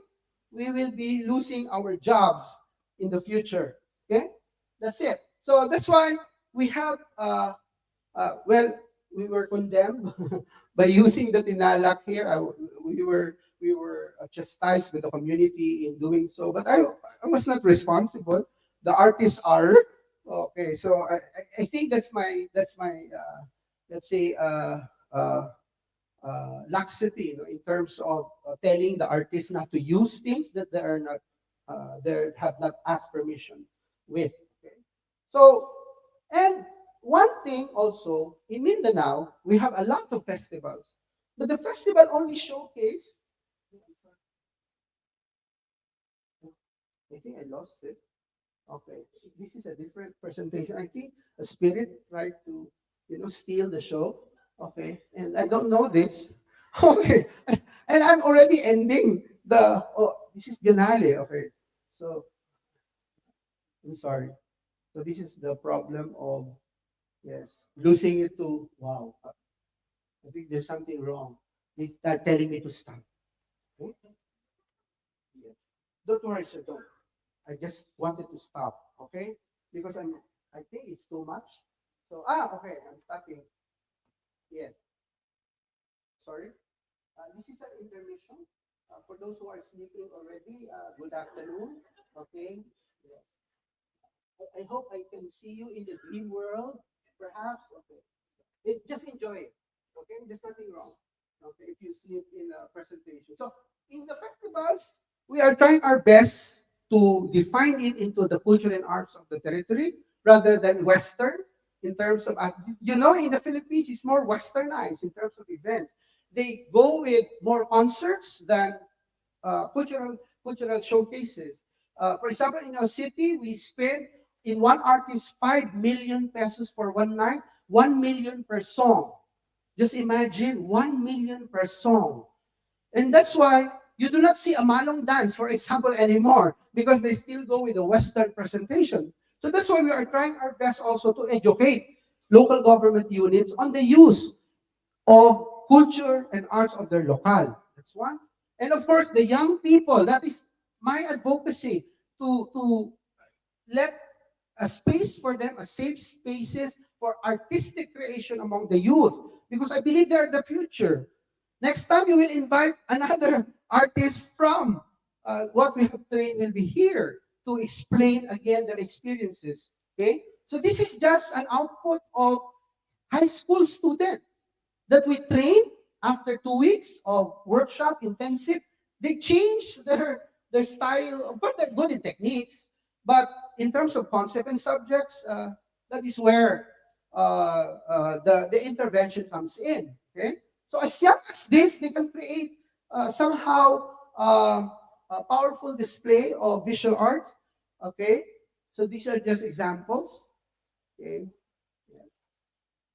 And of course, the tradition must be there. It should not be relinquished. Okay, it's just a fair play between the contemporary expression and the traditions. And for that, digital can be experimented also. We can experiment with the use of textual, the use of Jawi, for example, because we use Jawi in Mindanao. It's an Arabic usage with other letters added to it. And to that, we also experiment with a lot of subjects like this, okay? And to say shukran at maraming salamat because I reached already my level of time. Okay, they are already glaring at me, so you have to stop, sir, because you are already overdoing it. I hope I not only educate people in the audience, but somehow link with you and to what we have in Mindanao as our advocacy and our promotions, our mission and vision. But at the same time, it is also a challenge that we have the same problems actually, the same with you.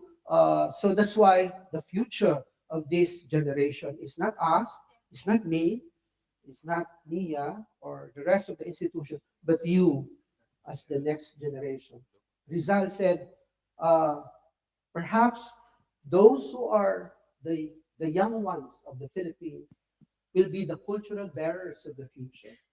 Destroy their present, and then you will destroy the very existence of their people. So to that, maraming salamat, shukran, walhamdulillah, and from the bottom of my heart, mabuhay.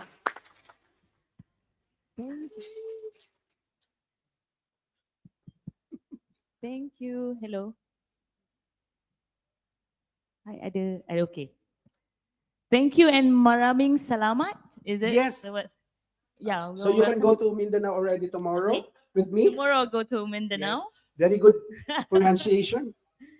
Thank you, Mr. Nezzar B.Ali, for the sharing and the presentation that provide a different perspective about the identity of Philippines, highlighting its diversity and similarity between us, Malaysia and Indonesia, in culture and language, of course, And we are now open the floor for questions from the audience. If you have any questions, we have 10 minutes to 15 minutes. Yes.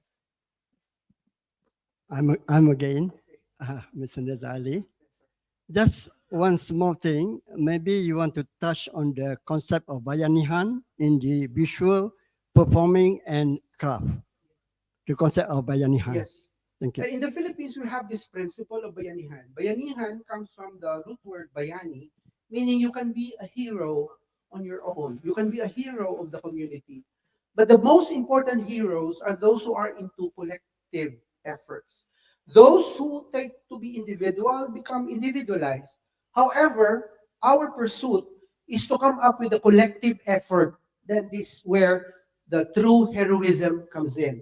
So the word bayani goes into bayanihan, meaning that all of us who tend to create and work together as one community are all heroes, but not only one solo hero. Because usually we tend to believe that heroes are those who have, struggled for independence and for democracy, etc. But you do not know. Heroism are actually in your midst. The very notion of studying, of learning other things besides your own is already a heroic act. That you are here to learn, even we are not the same in terms of boundaries. However, you open your hearts and your hospitality, that is still a heroic act. So that's why in the Philippines, we are not only encouraged, but mandated to believe in the principle of collective effort. That's why we call it bayanihan. Thank you. Thank you so much. And we have seen how the traditions and visual arts are represented by several groups, which may be minorities. However, as you mentioned earlier, that art is not only for the majority. And we can see now the identity smaller group is celebrated, especially in tradition art, present and serve as a purpose in their way of life. So any questions? Okay, Nia. Nia, I have a question. Of all people, I'm not expecting Miss Nia to ask question. Okay, but it's all right. I'm pressured, Miss Nia. I hope that would not be too I'll be nice on academic. you. Please be nice. So my Hello, my question. Hello, hello. The challenge of modernization and globalization through technology. So how do we guide younger emerging artists to freely express and incorporate their traditions in artworks without, facing backlash that is imprisoned by the law? How to respect and how to preserve and present the art? Okay, allow me with experience. What we did and what we are still doing, two things. Okay, one is the pursuit to learn from the community. Do not learn from references. Sometimes the Google is so wrong. So that's why you have to go to the community personally. Because as an artist, it is your responsibility to present what should be presented. It's not be some sort of, let's say, a backstage reference where you only hear from a commentary from a friend. You have to go to the community. That is our first requirement. If you want to use it, the tradition, for example, like the Moro, the Maguindanao, you have to go to the experts and ask their opinions and even go to the community and live with them, especially the indigenous people. By learning, you ask first the old folks. That is respect. We call it prior consent. So in the Philippines, before you can get into a community of IPs, you have to have a prior consent, not written, because they don't know those written things. These are not documents, but rather than you have to kill a chicken and then put a ritual on the blood, because they believe on this. In the Moro community, it's so simple. You just go to the datu or to the sultan or to the leader or to the imam of the mosque and ask permission. So I think the first thing to do is to explore and link with what you wanted to represent. What is wrong to the artists is that they believe that they are so talented and very bright and intelligent, and they're not. We're just the same. The only difference is because we are given the talent to put on a different expression. We are just the same in terms of this pursuit. So to that question, that is one requirement. The matter of respect is important because you have to require the acceptance of the community, why you have to do it, why you must present their tradition to another level, to another perspective, to another platform. They must be informed why you use this particular tinalak design on a different usage. On the other hand, okay, while having all of these things, okay, the rules and regulations of the community is granted to you, then, of course, you must also be responsible on what your concept is. What is your intention? Because most of the artists, they tend to be vague in terms of the intention. Why you wanted to put this into this platform? For example, what I love from the tour yesterday is the sick father. The narrative itself is so powerful enough to, touch me, because the same experience with my father who died with diabetes for 3 years. So that's why the same narrative and my experience collided. So that is a true intention. If the intention of the artist is just to showcase exotica, exotizing, the term, you just put the tradition as an exotic form. That's why when people in Manila ask me what I am doing as a Moro, we do not dance the singkil every day in the house. We don't do that. I do not wear this in the house. I just show this so that, just to promote the color because I'm in black. Okay. I just wanted to promote our fabric. That is one thing. But I do not use this in the bathroom or in the comfort room. There are limits. So for that effect, I'm just trying to say, of course, I am an antithesis to those artists who really believe of the freedom of expression. You kill it and you no longer have that powerful expression. However, we live in a society. We live in a communal community where everyone is linked. If that purpose of yours is just to express without other responsibility, without thinking of what will be the result of that particular expression, then that can be a problem. So to that, that is how we do it. Perhaps we're wrong, Miss Nia. Perhaps we tend to be, low level of your experiences here in Malaysia. But however, this experience of us managed to at least compromise and balance out, rather than we had to fight the community because we wanted the freedom of expression to really express. And then when you ask, what is your intention? Oh, well, I just wanted to express. There is no intention, and the intention is vague. I hope I answered it, Miss Nia. Yeah, and I think like I have like some questions about the futures. Like, do you have any art movements or initiative from Bangsamoro itself for archiving or for the reference center about their arts and culture? It is infantile because of the struggle that we had with the Philippine government, for not only the Philippine government, but in the Philippines for 300 long years of the struggle of fight. The concept of violence among the Moro is very clear, the unconscious level. So that is one thing that we have to erase first before we can undergo like preservation and development of our arts and etc. Because it is affected. However, even in its infantile, the BARM, which is the Bangsamoro Autonomous Region of Muslim Mindanao, for the first time they created a museum. So congratulations for that matter. Imagine, in Mindanao, we have a large population as big as Luzon. We have only 3 fine arts schools. Just imagine. Museum, you can only count. In Jensen, where I am living, the museum cannot open because they tend to debate for the past 10 years what will be put inside. Because history is crucial. They wanted to present the settlers' history, but they want to forget the original inhabitants. So we have to push also out. Well, forget the museum. We will not open it until such time you will accept that the history of the place belongs to tribe people. Because we are a tribe people. We cannot just imagine to let others away from this perspective, but rather than we accept the tribe people concept. So to that, institutions are limited. That's why the NCCA, that where I belong, my job actually is to legislate funding for projects and approval of that. However, there are rules in our LGU that you cannot get funding unless your institution is accredited. Is that also here in Malaysia? But before you will be given funding from the institution, you will first apply. Second, must be accredited. Your finances will be, because to get away from corruption.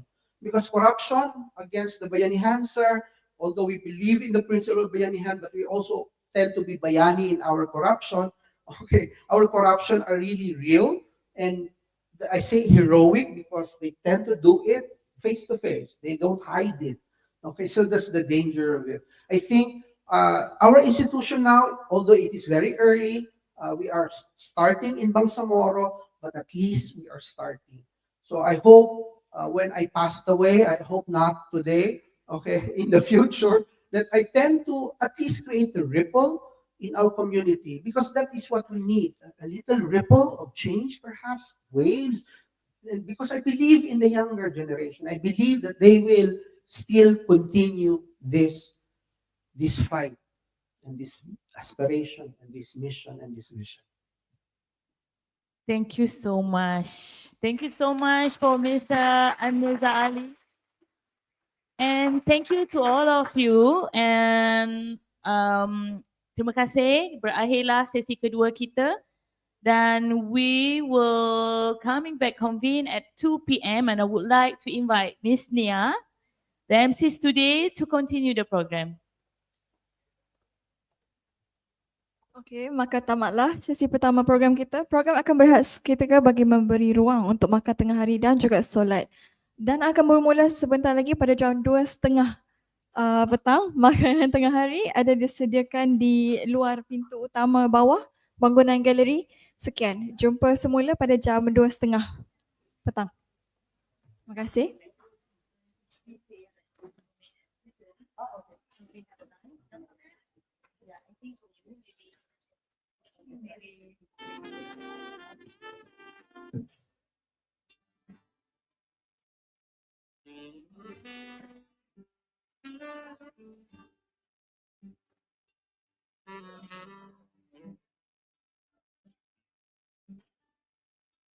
Yes.